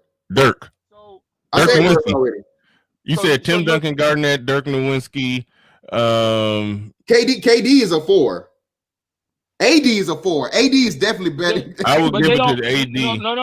Hold on. Antetokounmpo is a 4. Because those guys. Antetokounmpo, Greek Freak is a 4. But they're not traditional. These are stretch fours that you're talking about. It don't matter. Wait. No. Regardless. In positionless basketball, I would agree with you. But you're talking about true back to the basket power forward players. No, Greek Freak would still be a 4, General. He would be, but he doesn't play the traditional role of a 4. That motherfucker. Okay, neither. Time out. Wait a minute. Why you always stop? Don't always talk, motherfuckers, man. Let me finish my statement. That boy Antetokounmpo plays more goddamn point guard damn near than he does fucking anything else. No, he don't. Listen. We can take. I can go ahead and take Antetokounmpo off the table. If all we got to do is get 5 that are better than Kevin McHale, that's easy because we didn't even name Barkley or Karl Malone. Yeah, or Karl Malone. And when you name Barkley or Karl Malone, then Tim Duncan, Garnett, or Dirk Nowitzki. That's the easy 5 right there. Easy.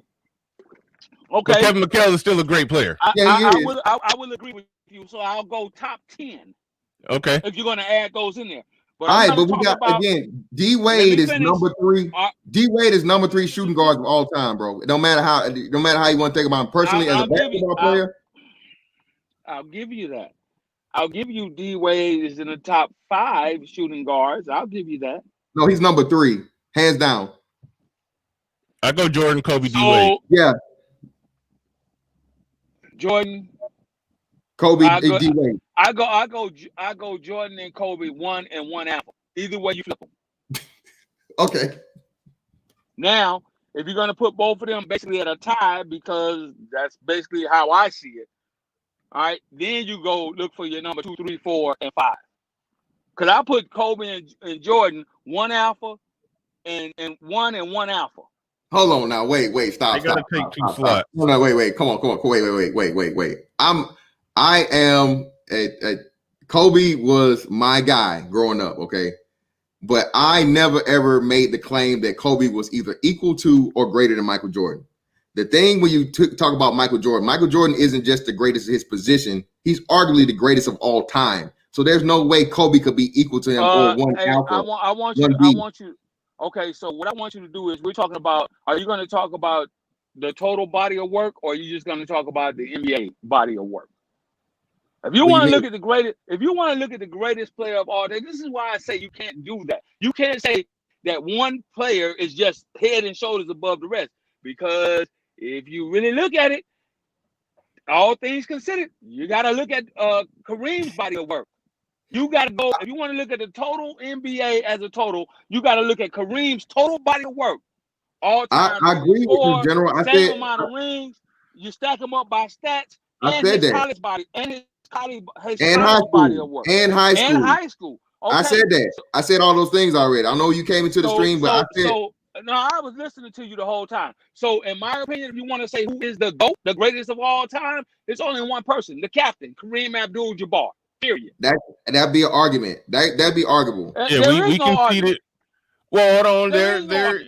Wait, it's an argument because I mean, if we got to put high school and college into it, that's taking it somewhere else. I mean, typically when people say the greatest basketball player of all time, really what they talking about, at least the way I always interpret NBA. it, we're talking about the greatest NBA player of all time. But when you average his college career, you do gotta that might edge him out because Jordan only got a slight edge over Kareem just as it is right now with just NBA. Finals MVPs. That matters. Kareem in 1987 and 1988 was putting up pretty much role player numbers. So he okay, a lot of people don't realize Kareem came to the league in the 69-70 season. Black and white. I know. But by the time he got with Magic, it was a 79-80 season. Kareem was 32 and kind of not all the way past his prime because he did win MVP that year, but that was the last time he won MVP. So by the time we talking 87-88, Kareem was old. He was like damn near 40. And Magic was somewhere in double. He was like 20 and 10 up until like his 17-18 season. Yeah, no, but no, that 87-88 season he was down to like 14 and 7. That's what I'm saying. He killed it off some. He's an all-time leading scorer. You look at him; he's in the top 5 categories of the fucking NBA. Yeah, we're not. We just saying that it's not definitively that he's the best. That's all we're saying. And you can't say that. You can't say that if that's the case. You still can't say that Jordan is definitively the best. You can't. There is no one player that you can put above all of the other superstars out there because they all did something different. You look at what Will did. Will did 100 points in the fucking NBA game. He didn't win as many championships because he didn't have a lot of motherfucking great players surrounding him. All right? The motherfucker led the NBA. Every time they said Will couldn't do something, the motherfucker went out and proved them wrong. Oh, Will, you don't pass the ball enough. He led the NBA in assists for a season. Oh, you don't rebound. He led the NBA in rebounds. Oh, you don't block. The motherfucker led the NBA. They never said he don't rebound. They never said he don't block. They never said that. They did say something. Wait a minute, Bernard. There are some players. I'm talking about some of the players, some of these people like us who kind of come out and try to analyze and shit, you know, people's different games. You understand what I'm saying? Come on, Kareem? No, I'm talking about Wilt.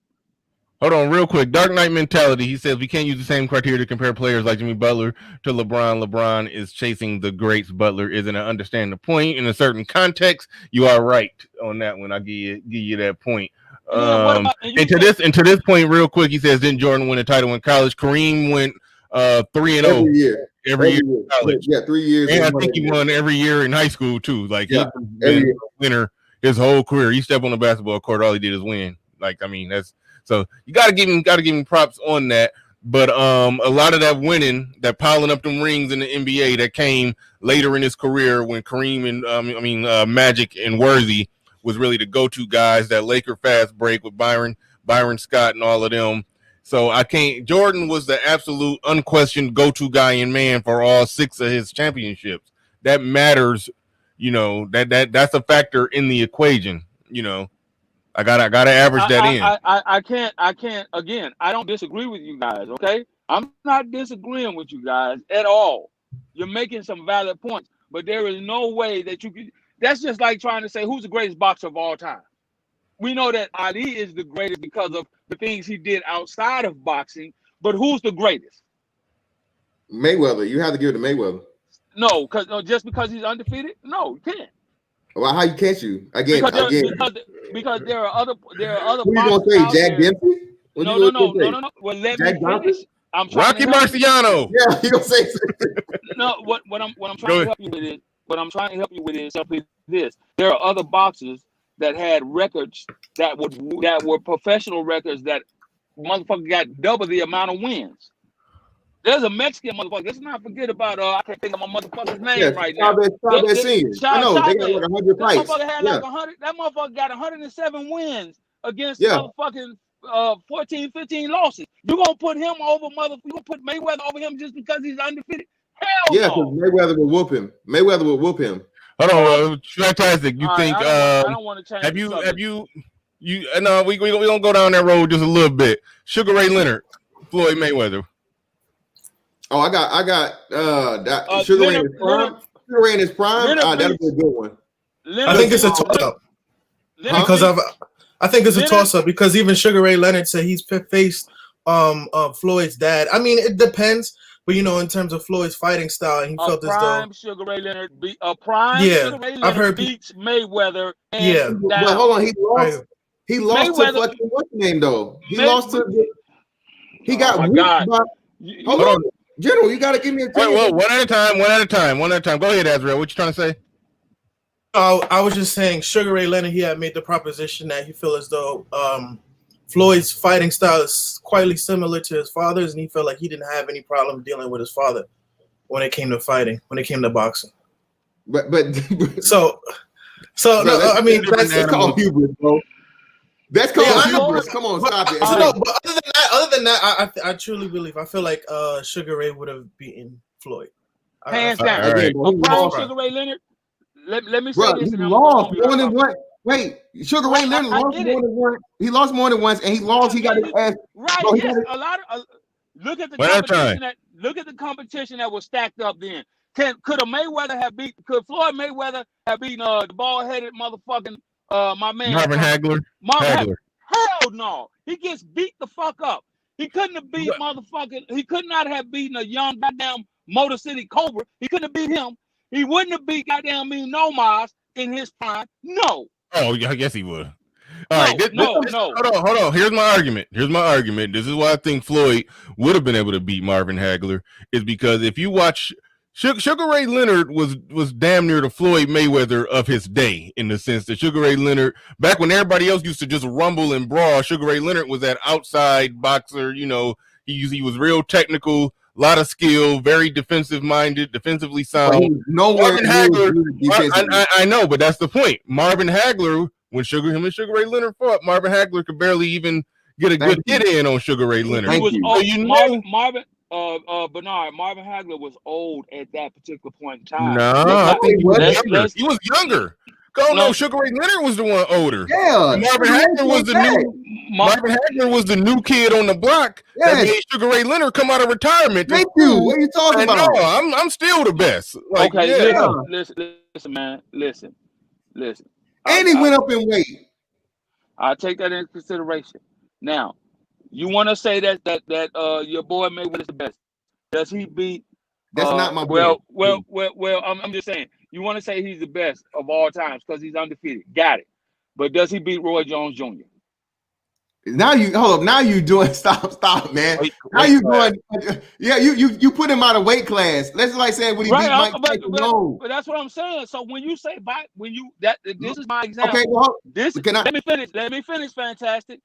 This is my example, and this is why I say you can't say that one person in the game of the NBA is head and shoulders above everybody else. You have to go by position. Well, all right. So let me respond. Just like you have to go by weight class in boxing. No, let me respond, man. All right, first off, basketball is a team sport. Okay, boxing is a one-on-one combat sport. Okay, so there's no comparison there. You can't use the same metrics or the same grading criteria for a team sport versus a one-on-one combat sport. Okay, it was just an example. I wasn't. It was an example. Well, that's what you just said it. But listen, I'm telling you. And then too, as far as Sugar Ray Leonard beating fucking Floyd Mayweather. Of course, he's gonna say, "Oh, he fights like his dad." But look at his dad's record. Are we seriously saying that just because he may have his style influenced by his dad, that he's the same caliber of fighter as fucking Mayweather Senior is fucking the same caliber as Mayweather Jr.? Come on, man, stop. Let's use some common sense here. All right, well, Mayweather Jr. doesn't have the power that those fighters were fighting with at that particular point in time. He doesn't. Okay, we can't. I'm not going. So let's take it back. This happened last time. We was having an NBA talk. People start making nostalgia arguments, and basically athletes back in that day, they had bigger nuts and larger and longer dicks. That was basically the argument, and that so we ain't. I don't want to get into the nostalgia. Yeah, can I make a rebuttal? Real quick. Let me say, okay. This is what I think Floyd Mayweather. I don't think Floyd Mayweather the greatest, but I think all the people we named, he probably can beat them because Floyd Mayweather, I think he just outsmarted boxing. He fought a lot of fights where he's a master at doing just enough to win. Just staying away from his opponent enough, and then just getting in, touching his opponent with his gloves enough times, and getting out the way. He didn't hurt nobody. He didn't inflict no pain. But boxing point wise, you got to say he won the round because he got hit less. And even though he ain't hurt nobody, his gloves touched his opponent more. So just on some sneaky, just being savvy and just knowing how to win around on just technical points. Floyd Mayweather, I think, can beat damn near anybody. But if he actually said, no, I'm about to actually beat Sugar Ray Leonard, like I'm about to beat him, like no, I think he'd get his ass whooped against Sugar Ray Leonard. Shout out to D-Rock Den, who said Tommy Hearns. I think there's a lot of people that'll whip his ass if he actually tried to fight him. But if he ran from him and then just leaned in and just did a jab to the body here and there and just touched a glove, just touch him with your gloves. That's Floyd Mayweather used to win rounds just touching people with his gloves. He wouldn't even really. Somebody actually said that. Somebody who beat Floyd. Not who beat Floyd. Who Floyd beat. I forgot his name. Black dude. Damn, I forgot his name. But Floyd beat him. But he was like, man, it's like he ain't hitting that hard. He do quick, sharp punches. But it's like he said he's so technically skilled, and he make you feel like you in a sparring match. Yeah, bro. He's the most look. He outsmarted boxing. He just outsmarted it. But hold on, this is another fact. Floyd Mayweather is the most accurate boxer in history, hands down, not even close. He's the most accurate boxer. When he punches, he's going to hit you. Okay, he's arguably one of the best, if not the best, defensive fighters of all time too. So you compare that again. You can say he don't hit hard or whatever the fuck and all that shit. I promise you, bro, that shit hurt. I promise you. Okay, I understand. Hold on, wait. I didn't interrupt y'all niggas. I'm not interrupting you, man. I'm just agreeing with you. That's all. Go ahead. Let me say this again. When he beat Canelo Alvarez, bro, he was not supposed to beat Canelo Alvarez. No way. He was not supposed to. Listen, Canelo would have been the closest thing to Marvin Hagler that you can compare. Canelo was the bigger guy. He was a stronger guy. He was a bully. He was a walk forward guy, and fucking Mayweather destroyed him. Destroyed him. Are you serious? Are you serious? What do you mean? Am I serious? You talking about the fight where the headbutt occurred and the man extended him? No. That Canelo Alvarez is that red-headed Mexican. Yes, the motherfucker. Yes, what are you talking about? Yeah, Canelo Alvarez. That's okay. Yeah. Going in, I actually thought Canelo Alvarez had a chance at beating him because I saw how Canelo Alvarez had beat so many people ass. I mean, whipped their ass. But then once that fight started with him and Floyd, you could just see the skill difference. It just was obvious that, oh shit, Floyd on another level. Same thing with legend with damn, I just lost his name. The fucking No. Well, Shane Mosley too. I know you were about to say De La Hoya. Shane rocked him, and that's the thing about it, bro. He withstood that fight from Shane, and after Shane rocked him, he demolished Shane. After that, same thing with fucking the Puerto Rican dude that he got fucked over with the hand wraps. I can't think of his name. The Puerto Rican cat. I think I know you. Yeah, I know who you. Miguel Cotto. Cotto. Yeah, and he stood toe to toe with Cotto, bro. Mayweather stood those last few rounds to prove a point. He stood toe to toe and he boxed. He motherfucking slugged it out with Cotto, bro. Miguel Cotto is one of the hardest punches or whatever all time, bro. So again, bro, I'm just saying, man. All right, we gonna get back on this basketball, but Perfect Blackness says Sugar Ray over Floyd all day. Floyd is a defensive fighter. Sugar Ray would bring it to him. Floyd cannot last in Sugar Ray's time. I ain't even gonna respond. He said the general is the Nick Wright of the manosphere with his hot takes. Shout out to the general. All right, I wanted to make a rebuttal to what Fantastic had said. No, you ain't missed nothing. You just said you're the Nick Wright of the manosphere. That's I don't even know who. I feel as I don't feel as though the Miami. Real quick. He says I think Pernell Whitaker would have gave him some problems. Thanks for the super chats, everybody. I appreciate that. All right, go ahead. You got it. Go ahead, Azrael. Bring us back to basketball. I don't feel as though the Miami Heat team, I don't consider them a top 5 team of all time. The LeBron Miami Heat team. Okay. I feel as though that 86 Celtics team would have dealt with them pretty much. I don't feel, because if you think about it, always say, when they say styles make matchups, like their schemes, Miami never had a true center, and I feel as though with combination of like Bill Walton to the post along with Kevin McHale, I don't think they could have kept up with Miami would have kept up. Hold on, Bill Walton was on 3 bad knees back then. Do you mean Parrish? No, he said Bill Walton was on that team, but he was a role player. He contributed, but he wasn't like he was in Portland.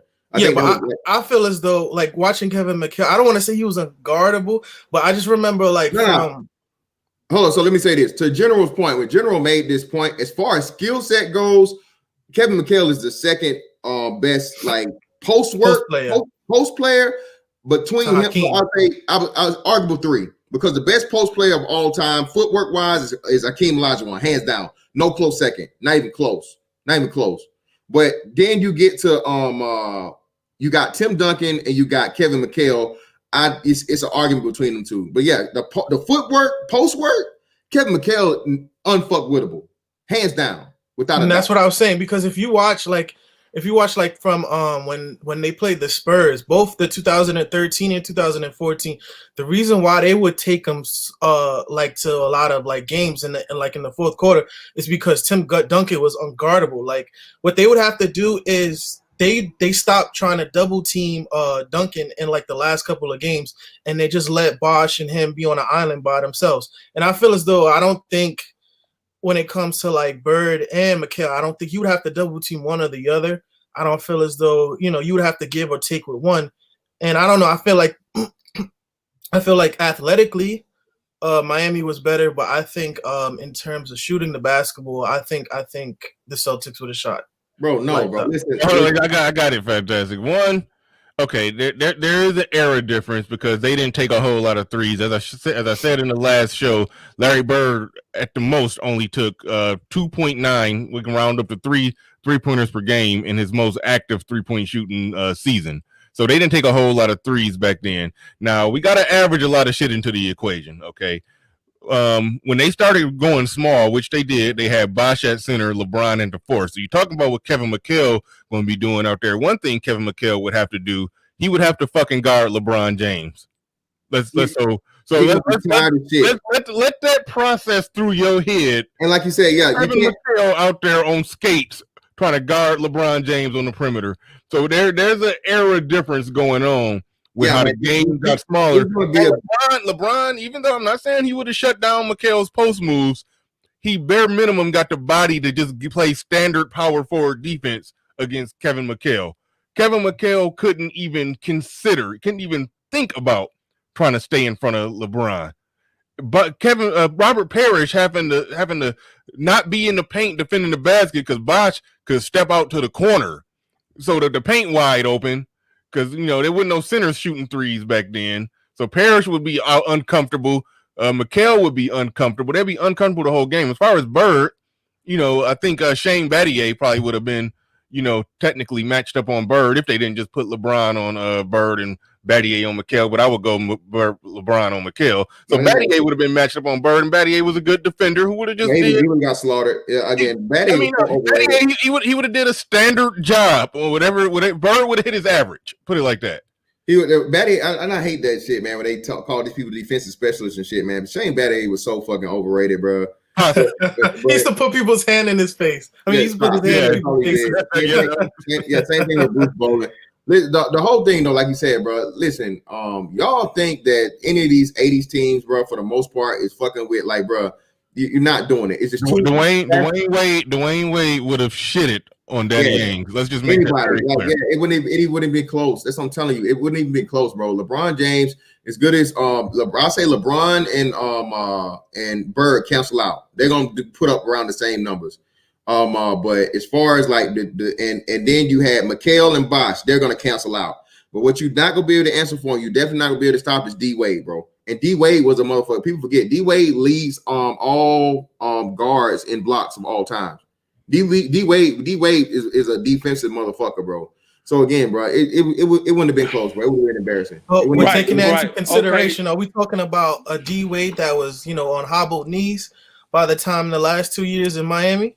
Are we talking about overall time? No, we're talking about championship years. By 2014, when they lost, D Wade was hobbling. Right. Definitely in 2012, and I would say 2013, he was a little iffy, but still balling. So yeah, 2012, 2013, yeah, D Wade would have been out there killing it.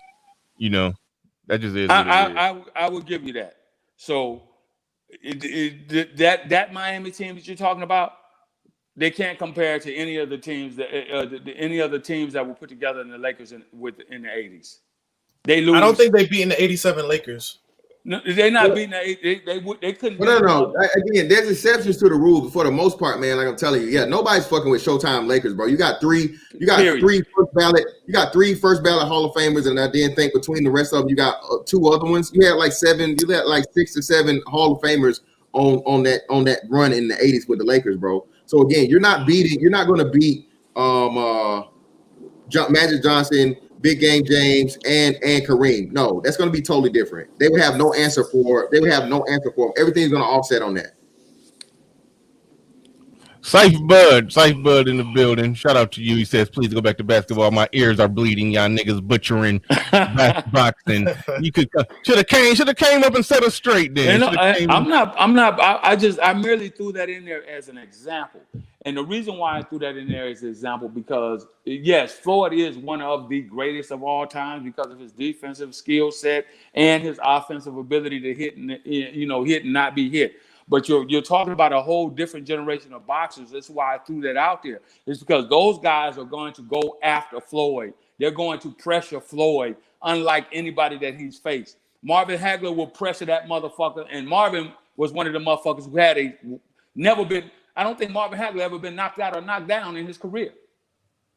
I don't think he ever been knocked out or knocked down in his career. You had the Motor City Cobra that was cold-blooded. I think he got knocked out, knocked down. When he went on bad knees and shit, he would have pressured Floyd. He would, the different caliber of guys. When you talk about Floyd does not beat, and I know it's a weight class dislocation, but this is why I say you can't say the greatest of all time in a sport, because match him up with Roy Jones Jr. if they potentially got in the same weight class. That'd be a good fight. He doesn't beat Roy Jones Jr. in his prime. Period. You can't say that. He couldn't. Name me the notable people that Roy Jones Jr. beat in his prime. I'll wait. You only go be able to name 2. Where is Scalp? No, I have to look. Wait. Well, I can help you out. Again, James Toney and I think B Hop. That's it. And this is why I say you're talking about. No, he didn't even fight. He didn't even fight Bernard Hopkins until later. So James Toney is like the only scalp that he's got that's notable when he was in his prime. He don't have no notable scalps. I had to look at his record. I don't have his overall record in front of me. I'm telling you. Roy Jones Jr. was great, but Roy Jones Jr. had no big scalps on his thing. He didn't beat no notable people. That's it. I really can't say on that one. I can't say that. But I don't know. I can look. Give me some big scalps that Floyd had that wasn't over the hill when he fought him. Canelo was a shell. Pacquiao. Pacquiao. Canelo was a shell of himself because he had went through that beat down with the motherfucking raps on the. No. What are you talking about? No. That's Cotto. Cotto. Okay, Cotto. I didn't say Cotto. Canelo. Yeah. Canelo, I think Canelo was a little bit older at that time. No, he was younger, and he was still. I think he was a champion at the time. Anyway, Canelo. Okay. Pacquiao. Pacquiao's a champion right now. Pacquiao just beat Thurman. What are you talking about? So Pacquiao definitely. Pacquiao counts. Okay, that's two. Costa Tszyu, he got a belt from him. Costa Tszyu was old. Zab. He was old. He was a champion. Yeah, he was old. He was a champion. And boxing is different than a lot He of was a champion. Yes, but boxing was, man. Okay. What are you saying? All right. Who else? I mean, you got he has 2 totally different. What's the name, man? He got De La Hoya on his list. He beat the hell out of that white boy, the English white boy that was a champion. What was his name? He was undefeated at the time. Ricky Hatton. He retired him. Ricky Hatton. Yeah, Hatton. He retired. Ricky Hatton was overrated. Name me anybody notable that he fought. He was an undefeated champion. But name me anybody that he fought other than goddamn Mayweather. Name me anybody else that Ricky Hatton fought. He was an undefeated champion. I don't know. But he was an undefeated champion. He got his ass whipped by Pacquiao too, by the way. After Floyd. Yep, after Floyd. Look, this is one thing about Floyd, and I think even if you're a Floyd fan, you got to own this. Is go back to Floyd being super strategic. He strategically waited because De La Hoya was trying to fight him sooner. Yes. He strategically waited for De La Hoya to get a little older. Strategically waited for Shane Mosley to get a little older. Strategically waited for Pacquiao to get a little older. And the only people he fought in their prime is people that was heavy hitters but didn't have that much skill. That's the Canelos. That's the Marcos Maidanas. He fought dudes who was young, up and coming, and could punch hard. Man, but he knew he had the skill to dodge him. I have to defend a guy that I really don't even like, bro. I don't even like Floyd like that. But again, I'm an actual fair, balanced, realist person, bro. Listen, you guys are trying to take away from Floyd for again. What is Canelo Alvarez now? Canelo Alvarez is a champion. And he's going in the boxing Hall of Famer. What is Manny Pacquiao? Manny Pacquiao is older. Wait. When did they fight? 7 years ago or some shit? How long ago was that fight? 5 years ago? 6 years ago? 2015. So 5 years ago. He beat Manny Pacquiao 5 years ago. Manny Pacquiao is a champion right now, a welterweight champion right now that just beat one of the best, fucking most technical boxers ever in Keith Thurman. Keith Thurman was undefeated. Wait. Keith Thurman was younger. Keith Thurman was fucking stronger. Keith Thurman was solidified, a champion. He beat the man, bro. He took his belt. So you can't give me this shit about him waiting on Manny Pacquiao when Manny Pacquiao is a fucking champion today that beat a much younger fighter who was at the top of the fucking class. Nobody has more scalps than Mayweather, bro. And again, I hate saying this because I really don't like the dude like that. But when you look at fucking his record is what it is. Canelo Alvarez, most fighters don't even have, bro. Canelo Alvarez, Miguel Cotto, De La Hoya, Shane Mosley, Manny Pacquiao. Who else? Who's the motherfucker that knocked Manny Pacquiao out? Morales? Was it Morales? Or what's his name? What's the name of the dude? Manuel Marquez or something like that. Marquez. He destroyed Marquez. Again, he has too many scalps. Hold on. Oh yeah, earlier on when Floyd was coming up, he was taking all comers, and he did beat some people who was supposed to be that next dude. I will give him that. He did beat people early on. Who's the dude that just died recently? Algieri, right? No. Who's the dude? He was the dude he beat, the last dude he beat for the belt, and he just he died not too long ago. Cyber, put that shit in the chat. I think it was an Argentinian cat. Floyd beat him, and he was a champion. He took his shit. It was okay. Manuel Marquez.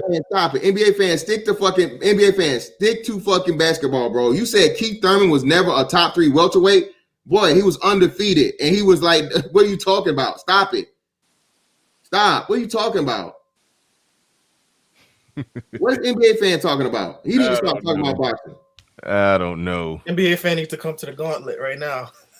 Get this work again. No, we probably. I don't know about that one. I know Floyd impressed the hell out of me after Marquez was giving Pacquiao a run where Pacquiao got some unfavorable decisions where Marquez was supposed to win, but they gave it to Pacquiao. But then when Marquez went on and knocked him out, so the judges can't cheat him.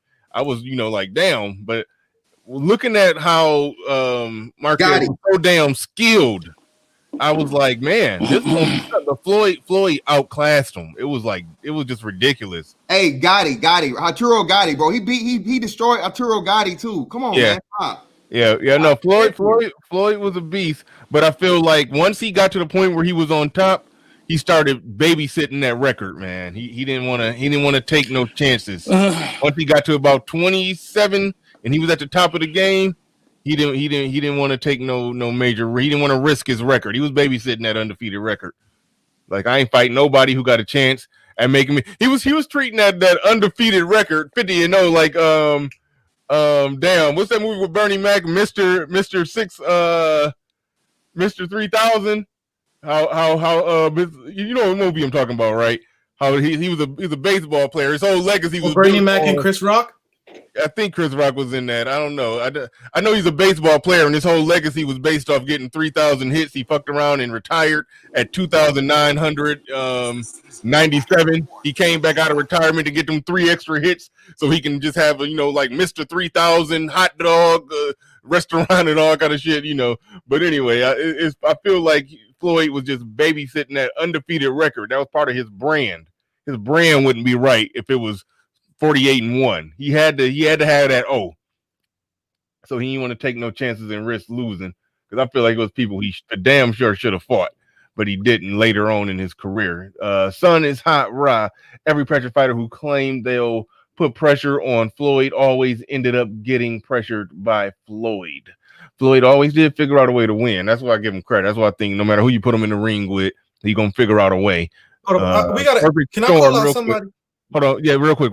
Bob Arum protected Oscar and Shane from Floyd. Get out of here, because that got to a point where they needed to fight Floyd more than Floyd needed to fight them, and that's when Floyd made them wait. Only time they was he protected them against Floyd when Floyd was young and up and coming. Floyd was like, yeah, let's get it. I want to fight him. Then they didn't want to fight him, but then when Floyd got on top, it was like, yeah, okay, now let's fight.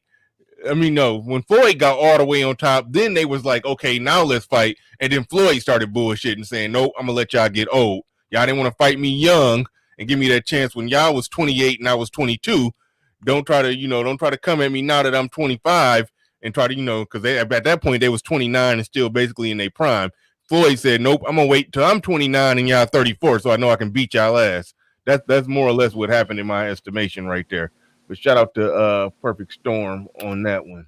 Also, Murray in the building. He says not number 1, but top 5. Assuming talking about Floyd Mayweather. We coming up on the 2-hour mark. 2 hours was all I wanted to do in here. We can get some parting shots and then slide up out of here. Okay, somebody back on LeBron. LeBron couldn't handle the 80s foul. Get out of here. I wanted to mention some. Tony Bay said Jordan did the same thing. He played baseball so he wouldn't lose in the playoffs. I don't understand that. See, again, that's crazy. That's that dumb shit. Niggas don't know shit about basketball, man. That's that dumb shit. Come on. I will accept that he got suspended for gambling before I don't even think that argument. No. I know, but I don't believe either one of those. But I will accept the suspended for gambling before I accept it. He quit because he didn't want to lose. Like what was he scared of? He was dominating everybody. Shit. James, LOL, MJ all day. Yeah, still got MJ over LeBron. I think everybody on the panel do. Where you at on that? I know General ain't giving LeBron that much love. Where you at on that Azrael? Who you got yesterday? LeBron isn't a top 10 for sure. I feel like though if it wasn't for Durant, he would have probably had 6 by now. But probably 5. But go ahead. I mean, I feel like that the Warriors losing against him, going down 3-1. I think he took their soul, and they needed Kevin Durant as like their savior, because I feel like he took their heart out of them. I don't feel like psychologically, I don't think they could have came back the next year specifically and beat them. I think he would have had their number the next year at least. Well, my parting shots will be this. I've been playing basketball since 1977. I've been boxing since about the same time. So I've been around and I've seen a lot and always been I'm a lifelong Laker fan due to the fact that I'm from Compton. So, I think I kind of know the game and know the sport and seeing it evolve in every different direction. All right. What you have now is this positionless basketball. And that was one of the, and let me say this. One of the ways that Golden State was able to bring back and win the championships that they won is because they kind of brought that back, and a lot of teams were not prepared for that. They kind of brought that. We're going to go back to traditional basketball back to a degree, and then you had Steph Curry running around doing his thing, killing motherfuckers. The Splash Brother is on his side over there killing everything. But I think when you line them up against certain teams in the 80s, traditionally, they wouldn't have won those championships. Traditionally. I just feel as though the Golden State had a better basketball IQ than a lot of the other teams, because I feel as though OKC should have beaten them. Because every time, if you notice, when they played them in 2016 in the Western Conference Final, whenever the OKC would beat them, they would blow them out the gym, and then vice versa. But I feel as though for example, and this is an interesting thing, I don't blame OKC losing to them based off of Westbrook. I feel as though those last couple of shots in the fourth quarter were on Durant. I feel like he made some bonehead shots, and that's my only beef with Durant, in the sense of it was like a blaming of like, Westbrook, I can't play with Westbrook. There's no motion with the ball. But he didn't lie though. Again, Westbrook has proven himself to be not a winner, bro. You can't win with Russell Westbrook. No, I feel as though in that particular series, I felt as though there was times when it was 4 minutes left in the quarter, and Russell Westbrook would bring the ball up, and then he would just pass it to KD, and KD would do these ISO plays. They kept playing hero ball, and then he would be getting trapped by not Maurice Spates, but Iguodala and another player on him. I felt as though KD gave up on the team more than Russell Westbrook's just antics. That's what I feel. Hell no. What are you talking about? I feel as though he gave up on the team, because like I said, that series Russell Westbrook wasn't taking no boneheaded shots. It was more. Yes, he was. KD was taking a lot too many ISO shots. Russell Westbrook is going to shoot you either in or out of the game, bro. He's going to do one or two things. There's nothing in between. And again, even when he was doing the one-man band thing in OKC, he proved that, again, he could put up all the numbers and shit. When you needed him the most, bro, he was going to disappear.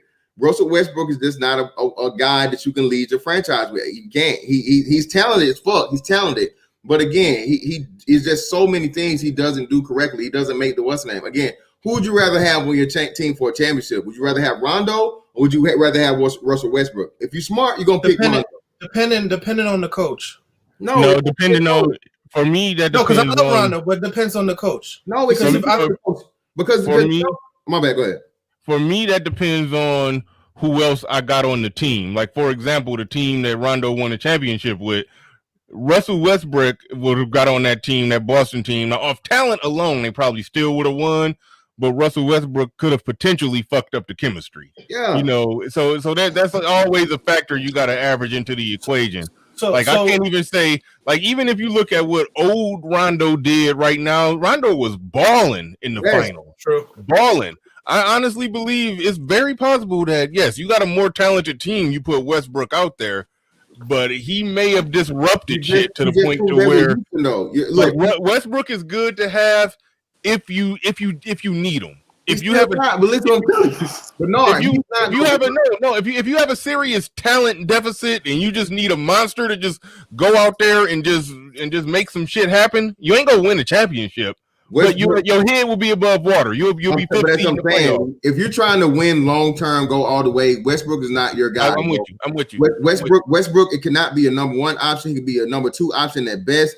And even still, then, like I said, you have to have a hard ass coach that's gonna make him listen to what the fuck you're doing, and him not get into Westbrook mode.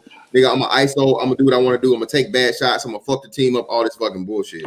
This might sound unorthodox, but what Bernard was saying in terms of the Celtics, I feel as though if Westbrook would have had a coach like Doc Rivers. Doc Rivers is trash. Hold up. No, stop. Why are we going there? I cannot blame. All right, this is going to be the debate. Doc Rivers is trash. I finally get to say it. Let me go ahead and piss you niggas off for somebody to say. Now I have the solidified proof that Doc Rivers is trash. Bernard just said it. He was gifted the most talented team, arguably the most talented one-season team of all time. You had 3 Hall of Fame guys who all needed to solidify their legacies with a championship. They were going to play together and they were going to fucking win fucking regardless, bro. You had fucking a prime KG who he was a year off of his MVP season. He finally got the lead fucking after they just got smacked by the Lakers in the Western Conference Finals. He finally got to leave Minnesota. He got traded to fucking Boston. You had Ray Allen, another guy. Ray Allen is somebody that's high up there too, that he don't get his due. Ray Allen was the guy for two franchises. He was a motherfucker where he was in Milwaukee with the Bucks, and he was the motherfucker with the Sonics. So again, he was also like a 25-point per game guy, and he was extremely, extremely good. So you had 3 guys who needed, and you had Paul Pierce, the lifetime Celtic guy. So you had 3 guys that needed to win a fucking championship, bro. And all Doc Rivers had to do was not fuck it up. After that team, what did Doc Rivers do? He choked every time. Bruh, the Lakers, when the Clippers had that run of running the West, they never even made it to the Western Conference Finals, bro. They lost twice to 3. This is the second time. No, the third time Doc Rivers has lost a 3-1 lead, bro. Third time. I don't blame him for this last series. I don't blame the other ones, yes. But I don't blame him for this. Because during the bubble, when they had the whole thing with the shooting, they already said out of the teams that wanted to end the season, it was the Lakers and the Clippers. So their mind and heart wasn't even into it. It don't matter. Montrezl Harrell. No, because it's all about chemistry and about the effort. Bro, the team had chemistry. I will give him. And then think about it. Paul George was taking off too many games. Kawhi Leonard was taking off too many games. Not in the playoffs. What are you talking about? No, during the series, you have to be able to mesh. They didn't even play like half a season together. I understand all of that. Like I get it. I get that they needed more reps. I understand that completely. They definitely needed more reps. But come on, man, in this series, he was in a rock and a hard place because it's like, especially now in the NBA, you can't. I give him. Well, go ahead, real quick. Now I was gonna say in the NBA now you can't tell players what to do. I realized that when James Harden got rid of everybody got that same problem. No, when James Harden got rid of McHale, I felt like it was a different thing. I don't feel as though like the NBA is different now. It's like everybody's a diva. Like you can if the star player don't get along with the coach, then they get rid of the coach. And it was like I feel as though Doc Rivers is in a rock and a hard place because if he tells them no, Paul George, get your ass up and practice with the rest of the team. Because if you notice, after they lost, people were saying they feel as though Paul George was too big for his britches, and he felt as though he was a star player. Doc Rivers is trash. You can give some of the blame to Paul George too. I 75% agree with you though. But Doc Rivers is trash, bro. Again, look at his track record. Again, when he had those fucking Lob City teams, there's no way. I agree. No fucking way he should have not made it at least to the Western Conference Finals. But hold on. Let me say this. You know what? In a weird way, I give him more of a pass. Them damn Lob City teams, and this is where he shouldn't have been the GM and the coach, because anybody can see the writing on the wall. It got to the point where you can't have two big men on the same team that can't shoot. Can't either one of them shoot, and Blake Griffin is suspect with his back to the basket skills. So you got two in a 3-point shooting league now. He got two big men that can't shoot, and neither of them can post up really. So he had a team that wasn't constructed right. They had a chance to make some trades, trade one of them big men. They had a chance at getting Melo and keeping both of those big men back when Melo was really had some game left in. Well, Melo's still balling, but so you get the point. Like, so Doc was managing that team wrong. He was being too loyal to that concept. The league had evolved past. So he you know, I don't know, man. But I give Doc Rivers props. He one of those coaches. He remind me of Thibodeau in the sense that he can do. Hold on, Thibodeau can do more with less. You notice how when Derrick Rose got injured, they maintained the same record. When Doc Rivers was coaching Orlando, back when Orlando ain't had no talent, Doc Rivers have coached a lot of no talent teams to the 5th seed of the playoffs. He one of those coaches that can do more with less. You give him all that talent. I mean, he's kind of exposing himself that he ain't good. He ain't no Phil Jackson at managing that talent. Phil Jackson knew how to manage that talent, but I don't think Phil Jackson. Goddamn, hold on, dude. Let me say it. Phil Jackson is good at managing that talent, but Phil Jackson. I don't think Phil Jackson can do good with less. If some coaches, Thibodeau, even Boston coach, I forgot that young boy name. That Boston's coach, I forgot his name. Brad Stevens. Yeah. He one of those coaches. When Boston didn't have no talent, they was overachieving. Once he got all them down players, they still got the same record. Some people don't know how to coach great talent, and I think that might be what Doc Rivers is. But he's just throwing on all them damn Laker hats right now. That's what we about to see what's gonna happen in Philly. I'm rooting for Doc. I'm rooting for him. I'm really rooting for him. I'm hoping. I don't think he's gonna do well there because I feel like Ben Simmons is way overrated. I feel as though like I don't see how you can have a 6'5", 6'6" guard that can't shoot or doesn't even want to take shots. He's like 6'7" or he is 6'9". Or 6'9". Let me get 6'9". I don't see how you, bro. Magic Johnson can shoot. He developed later in his career. I mean, talking about if you're wide open. Magic Johnson could take wide open set shots. He started taking them shots this year, bro. Ben Simmons. Ben Simmons is way overrated. He's not overrated. He properly rated right where he should be. Because everybody acknowledged that he's a 6'9" point guard who can pass and run the floor and dribble and do all that shit. But everybody criticized him for not being able to shoot, and he can't shoot. And they rank him this year. He started shooting this year. So like I said, they ranking him. They're ranking him right where he belongs, but go ahead, fantastic. Yeah, hopefully he gets a speedy recovery, man, and everything. And I don't see him lasting. I don't see him staying in Philly though. I think did Houston announce they're having a fire sale? I think Houston is blowing it all the way up. They're getting rid of. No, they said they're gonna try to hire Tyronn Lue. Well, no, that's not gonna work. Again, neither one of those guys are winners, man. I mean, I'm sorry to say it. You know who is overrated? James Harden. James Harden is extremely overrated. I mean, he's an offensive guy. It's great. It's cool. All this other shit in this new system. I mean, this new era of basketball. But again, bro, you're not going to win with James Harden. James Harden can't be a number one option. Russell Westbrook can't be a number one option. So you got two players there that are franchise guys that's taking up a whole lot of fucking money. And Houston is not finna win no championship no time soon. If you fucking Houston. Hold on, real quick, General. Real quick. You got next. Hold on. You got next, General. Hold on for a second. Al Boogie says, "B Diddy, get that nigga off the panel talking for mentioning Doc Rivers." I feel you, man. Put some respect on Doc's name. He was in my favor. He was telling him. He said Doc is trash, so he was in my favor. Yeah, he was talking about him. He was talking about Azrael. Oh, okay, cool. D-Rock Den, he says, "Put back on all that Laker." Nigga, that shit hot. Yeah, on your way out, Mr. Fantastic. Go ahead, General. Listen, man, with Houston, here's the problem. Houston should have never gave up that center that they had. I can't think of the boy. I agree. Capella, yep. Capella is trash. No, he's not. He's a good pick and roll defender. And he can protect the rim.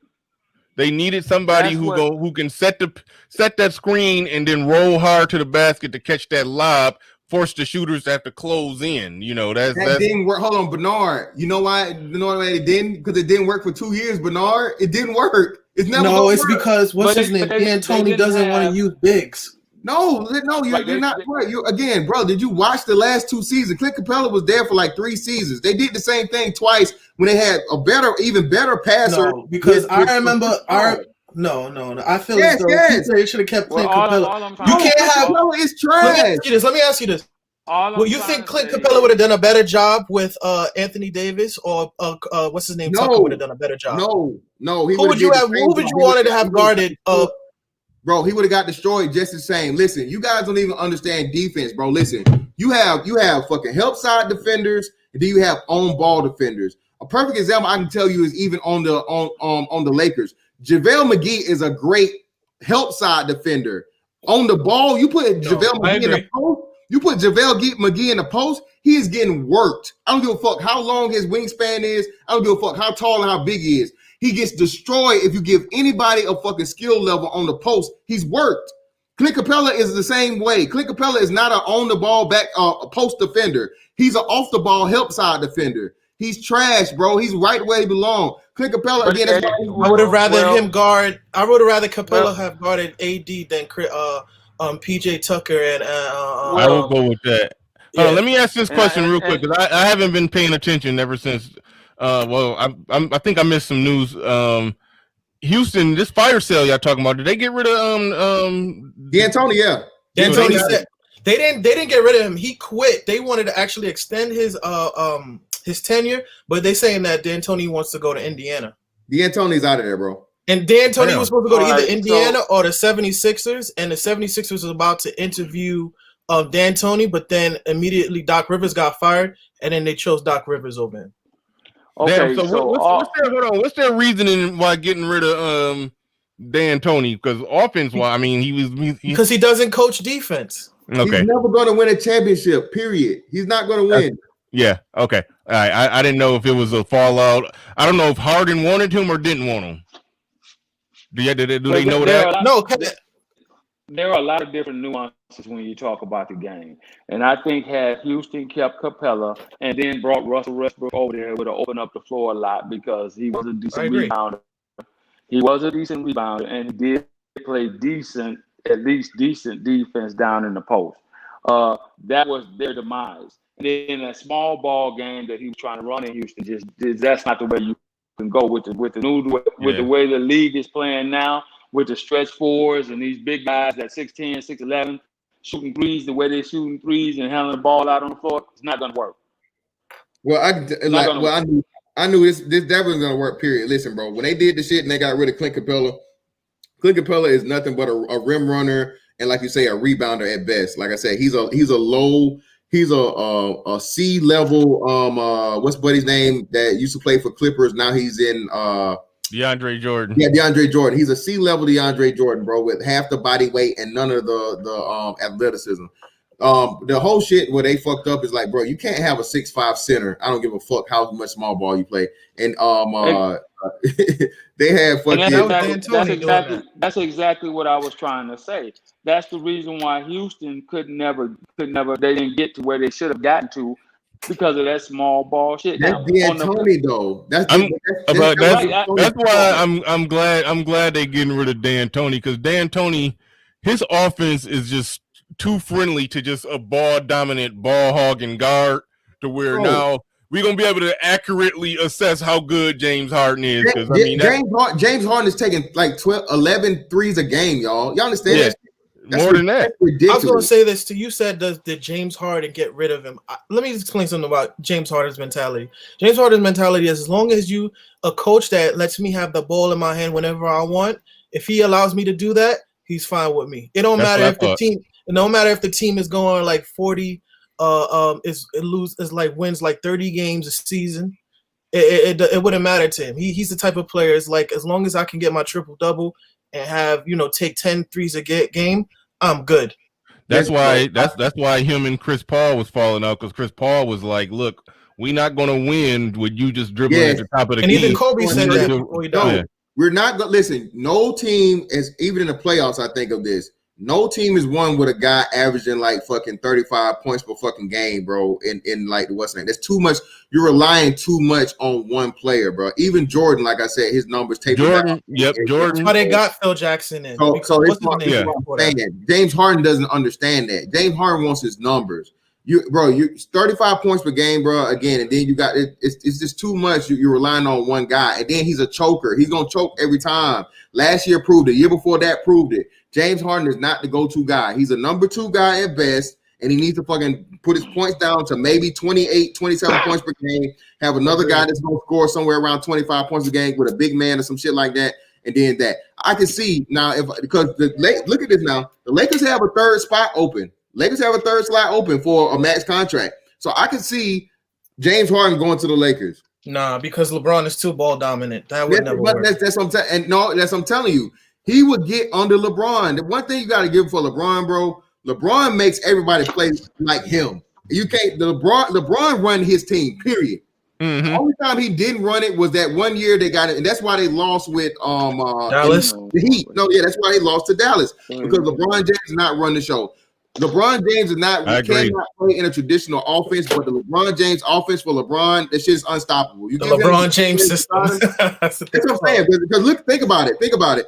James Harden is everything that Dwayne Wade was, just without the defense. But you got AD, and you still gonna have JaVale McGee. You're not worried about him for the defense. You see what I'm saying? Yeah. So if I'm James Harden or even Russell Westbrook, I'm fucking like, hey, nigga, yeah, get me out of here. I'm out, because these are two guys that need a ring like now. Well, after you get it now, they never. Let me say this, bringing it back. Hold on, real quick. Like, I like how you talked about how James Harden is in that stat-friendly offense. In order for him to win, he need to sacrifice stats. You talk about how Jordan.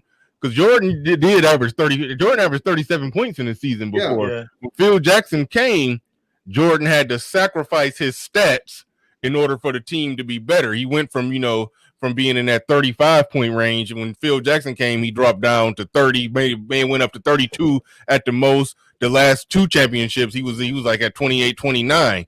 So that's what the triangle offense does. It makes the star player have to sacrifice their numbers and their stats in order for the team. And this takes us back to the Kobe and LeBron debate, because LeBron fans do like to always bring stats into the equation, but Kobe spent his whole career in a system that sacrifices the star player's stats. The only time he technically wasn't in that system is when, that 2006, 2007 in that realm, with that he Kobe averaged 35 points per game when it was basically just the Kobe show. Yeah, so that's the year that Steve Nash stole his MVP. That year, I agree. Boy. Yeah. Now here's the real problem, because I'm hearing that Antetokounmpo is thinking of maybe going to Golden State.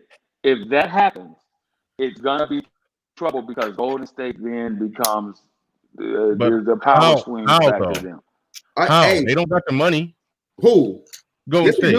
No. I'm telling you. Hey, Draymond's out of there. Listen, I can tell you. This is what I'm telling you. They just gave Draymond a contract, though. Look for this. Yeah, Draymond's out of there. If you can get him a contract last year. Hold on. Holy shit! Whoa, that's real. Yeah, listen to me. Hear me out. I think they got the number 2 pick, right? They got the number 2 pick. Yeah, Golden State. Golden State has the number 2 pick, right? Yeah. Damn, I forgot about that. Golden State got the number 2 pick. All right. Giannis Antetokounmpo wants to. He's not staying there, bro. He's out. Okay, so they're gonna do a sign and trade with him. If you Milwaukee, you can get a Draymond Green and the number 2 pick and the number 2 overall pick, you're gonna do it. If you got a chance to go at LaMelo Ball, if you got a chance to get him in the draft, or whoever the number 2 draft pick is gonna be, and you get Draymond Green, if I was Golden State, I'd throw in Andrew Wiggins. That's Andrew Wiggins too, but they're not gonna be able to. They're gonna take that contract. And I'm with you, Bernard. Andrew Wiggins is horrible too. I don't know why they did that trade. I'm not. Let me stop saying this. Okay, when I say horrible, these dudes are the highest level players on the planet, bro. These are the NBA top notch. So I'm saying this, but I'm just saying, as far as the expectations of the player and where they fit in, Andrew Wiggins don't fit in with Golden State, bro. Again, everything them doing it with the whole thing, and I think like they were setting this up for the package in order to get Giannis or somebody like this come this year, because Giannis is going like he's definitely going west. He's not staying in the east. Well, no, because Brooklyn has a spot, another number 3 roster spot too, another max contract ready too. So the only place I think he would stay in the East would be Brooklyn to play alongside AD and Kyrie, or KD, my bad, KD and Kyrie, or he goes out west to either the Lakers or fucking Golden State. It's a 3-team race with him for me. So he's not a free agent, right? He a free agent after next season. He's a free agent. This is his last season. He's done. He can opt in. It's a 3-team race for who? Oh, he can opt out or opt in. Yeah, it's an opt. He can opt in. He got the player option. It's a 3-team race for who? Antetokounmpo?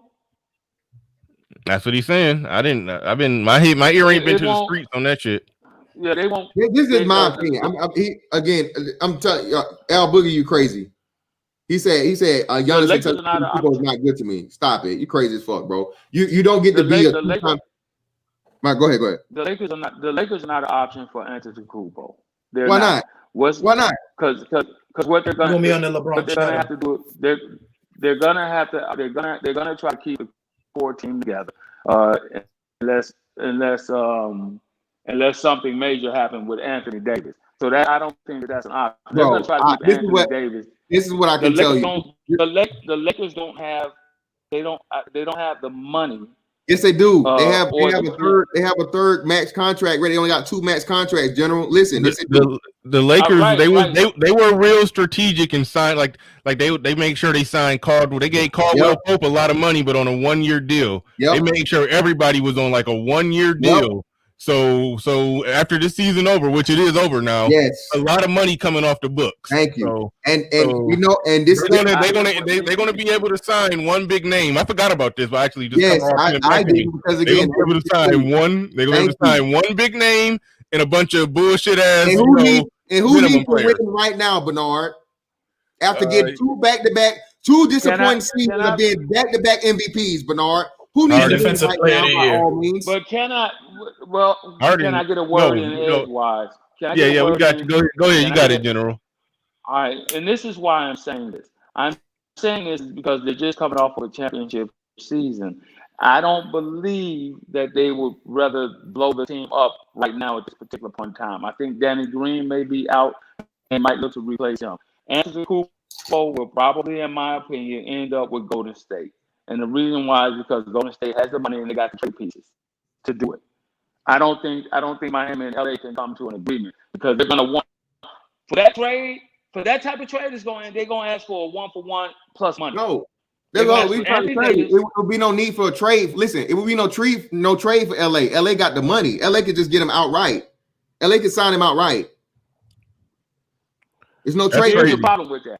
I forgot about that. With that. The owners association are not going to allow it to happen. Remember the Chris Paul incident? No. Are you forgetting that? You're talking a new regime. It's not a trade. This is the LeBron NBA. yeah. LeBron runs the league too, This is what I'm telling you. Let me bring it to the wacky world of fantastic. Go ahead. Listen. No, I'm trying to tell you. Go ahead. I'm trying to tell you the same thing. We remember the Chris Paul incident where Chris Paul was supposed to go over there with the Lakers. Of course I do. The owners was like, reason. hell no. The owners was like, hell no.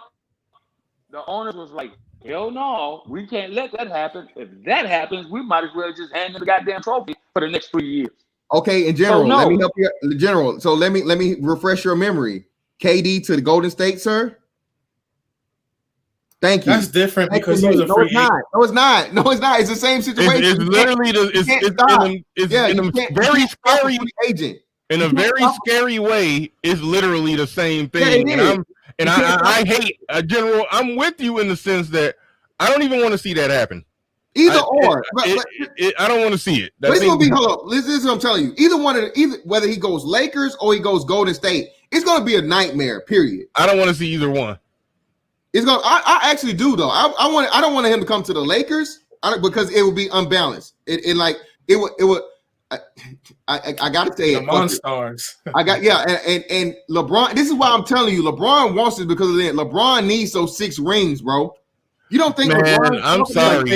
I'm sorry. Latino. Hold on. If you give LeBron, Giannis, and AD for his last 2 rings, I'm not even. I can't even give him. Bernard. And listen, I can't give him. Bernard. I can't give him. You on the same page, but all people gonna see is 7 rings. And now you setting up Giannis to what? To take over a franchise with AD running on. Why would you not do it at Giannis? Giannis into the Kupo. You 2 last years you done bummed it up. You fucked up. You dropped the ball. You didn't make it. Back-to-back MVP season. You need to win now. You got to win now. Right. I can't even give LeBron props. I understand. I think Giannis should go to the Heat, though. Go ahead, General. I understand Giannis. That is the fucking viable motherfucking option. Giannis staying in the East and going over there with Jimmy Butler in the Heat. Yeah. That's viable. Or you can send that or Golden State, because that's what the rumor mill has them going right now to Golden State. The Lakers do have a max. They do have a max contract to give, but they're going because Anthony Davis hasn't signed a long-term contract, so they're going to try to give Anthony Davis as much goddamn money as he wants to stay there in LA, especially after this championship. No, he's gonna get the max. His hands down. He's not gonna get a max, but they can afford two max contracts. They got 3 along the way, and like I said, they can afford they can still afford another max contract. Yeah, that's one thing a lot of people don't realize, and I don't even realize it, that the way that the contracts, the salary cap is set up, it's set up to where every team, if they manage it right, they can afford 3 max contracts. So they got a super team friendly salary cap. Yeah. So if I don't want to see that. I like watching super teams dominate, but I don't want to see that shit. I'm with you, bro. I would actually, like I said, I would much rather have anybody other than Giannis come to the Lakers. You get the 3-headed monster, and then of course Golden State's coming back with a vengeance, man. Golden State's going to be scary. Another team is going to be scary next year too. Is going to be the Clippers going to figure something out. The Clippers are Dallas is going to be pretty good. Dallas. Thank you, Adriel. Dallas was a sleeper team for me too, and I think somebody's going to end up going to the Heat. Miami definitely proved that they got a run for their money too. And then of course you got KD. Yeah, you got KD and Kyrie in Brooklyn. So I think next season, man, a full season on, it'll be exciting. They out of the politics bullshit now, so I'll actually be able to enjoy it. But yeah, man, next year should be a good year. And the draft, I think the draft is sometime right around the corner. Yeah, right. Yeah. The season about to sneak up on us again. They start in January. Yeah, it's crazy. So yeah, I mean it's October, it's mid-October already. Did they say January? I thought they said it's going to be a little bit later. I said January. Yeah, they hopping right back on it. So yeah, and then you can't forget about the Pelicans. The Pelicans is a nice young team. It's good to watch. Mm-hmm. And the Suns had a good ass run too in the bubble. Remember they went undefeated and they lost. What's the name? But I think Booker's out of there by trade deadline too. Booker's not staying there. Booker's out of there. Where do you think he's going? I don't know yet. I won't be able to say. But Houston is going to be huge, because if Houston is smart, if I'm Houston, I'm trading both of those guys and I'm just starting over. They fired Daniel Morey. They fired Matt D'Antoni.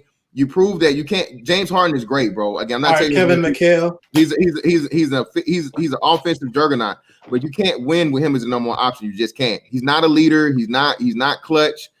He doesn't play defense. It's so many different things, bro. Like I said, he's not your number 1 guy. He's a nice guy, like I said, to be the number 2 option and him to be the go-to, get a bucket guy when need be, and he would not have to have him depend and put the whole weight of the team on his shoulders. Russell Westbrook, same way. Russell Westbrook is a second option guy. The whole did he score another triple-double this year? He didn't get a triple-double this year, did he? Oh no, hell no. All right, so again, the whole triple-double thing is over with. He got his stats. He's gonna make the Hall of Fame. Again, man, he's a first ballot Hall of Famer in Russell Westbrook, first ballot Hall of Famer in fucking James Harden. A lot of shit, and this that's fucked up too. Oh, this year too, Hall of Fame is huge. Kobe is gonna be a Hall of Famer this year, man. Posthumously. Tim Duncan and Kevin Garnett. They're the head of the Hall of Fame class this year. Good class. You know, probably one of the best ones ever. You think about it, as far as like the class and the main people there. Man. Basketball is huge, man. My biggest team, they fucked up with the whole Black Lives Matter thing, bro. They did. Because basketball was on par, bro, to catch up with football, I'll say within the next 5 years or so. Because basketball has a chance to be like soccer. Basketball is international. Everybody plays basketball, and the way it's spreading and the way that they're putting out the target these people like fucking Embiid. It's a global game. Yeah, Siakam, all it, it's global. So that's why I was trying to get people to understand. If you go back, you remember fucking Yao Ming was a fucking all-star player, even when this nigga had a whole kneecap missing.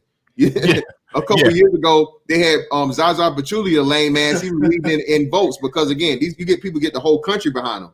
You know what I'm saying? You get whole countries behind these players, and it's influxes so much money into the NBA market.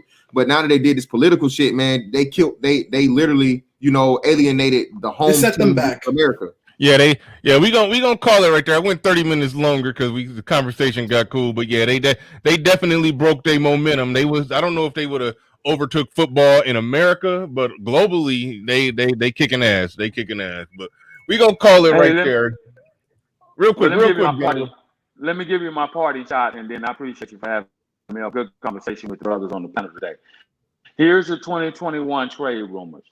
What we're leaving out is the NBA trade rumors looking at Dallas Mavericks planning to pair Luka Doncic up with Giannis. We forgot about that. Dallas got a lot of money out there, and they're trying to keep the core together and add Giannis to that. So we forgot about that. That's the number one trade rumor right now is pairing those two up. So Golden State may not even have a shot at it, depending upon what they can do with trading players. But that's the number one trade rumor right there. The NBA trade rumor got the Dallas Mavericks planning to pair up with Luka Doncic, with Giannis. I can't even say the motherfucker name. Giannis Antetokounmpo. Greek freak. So that's the Greek freak. So that's what we're missing right there.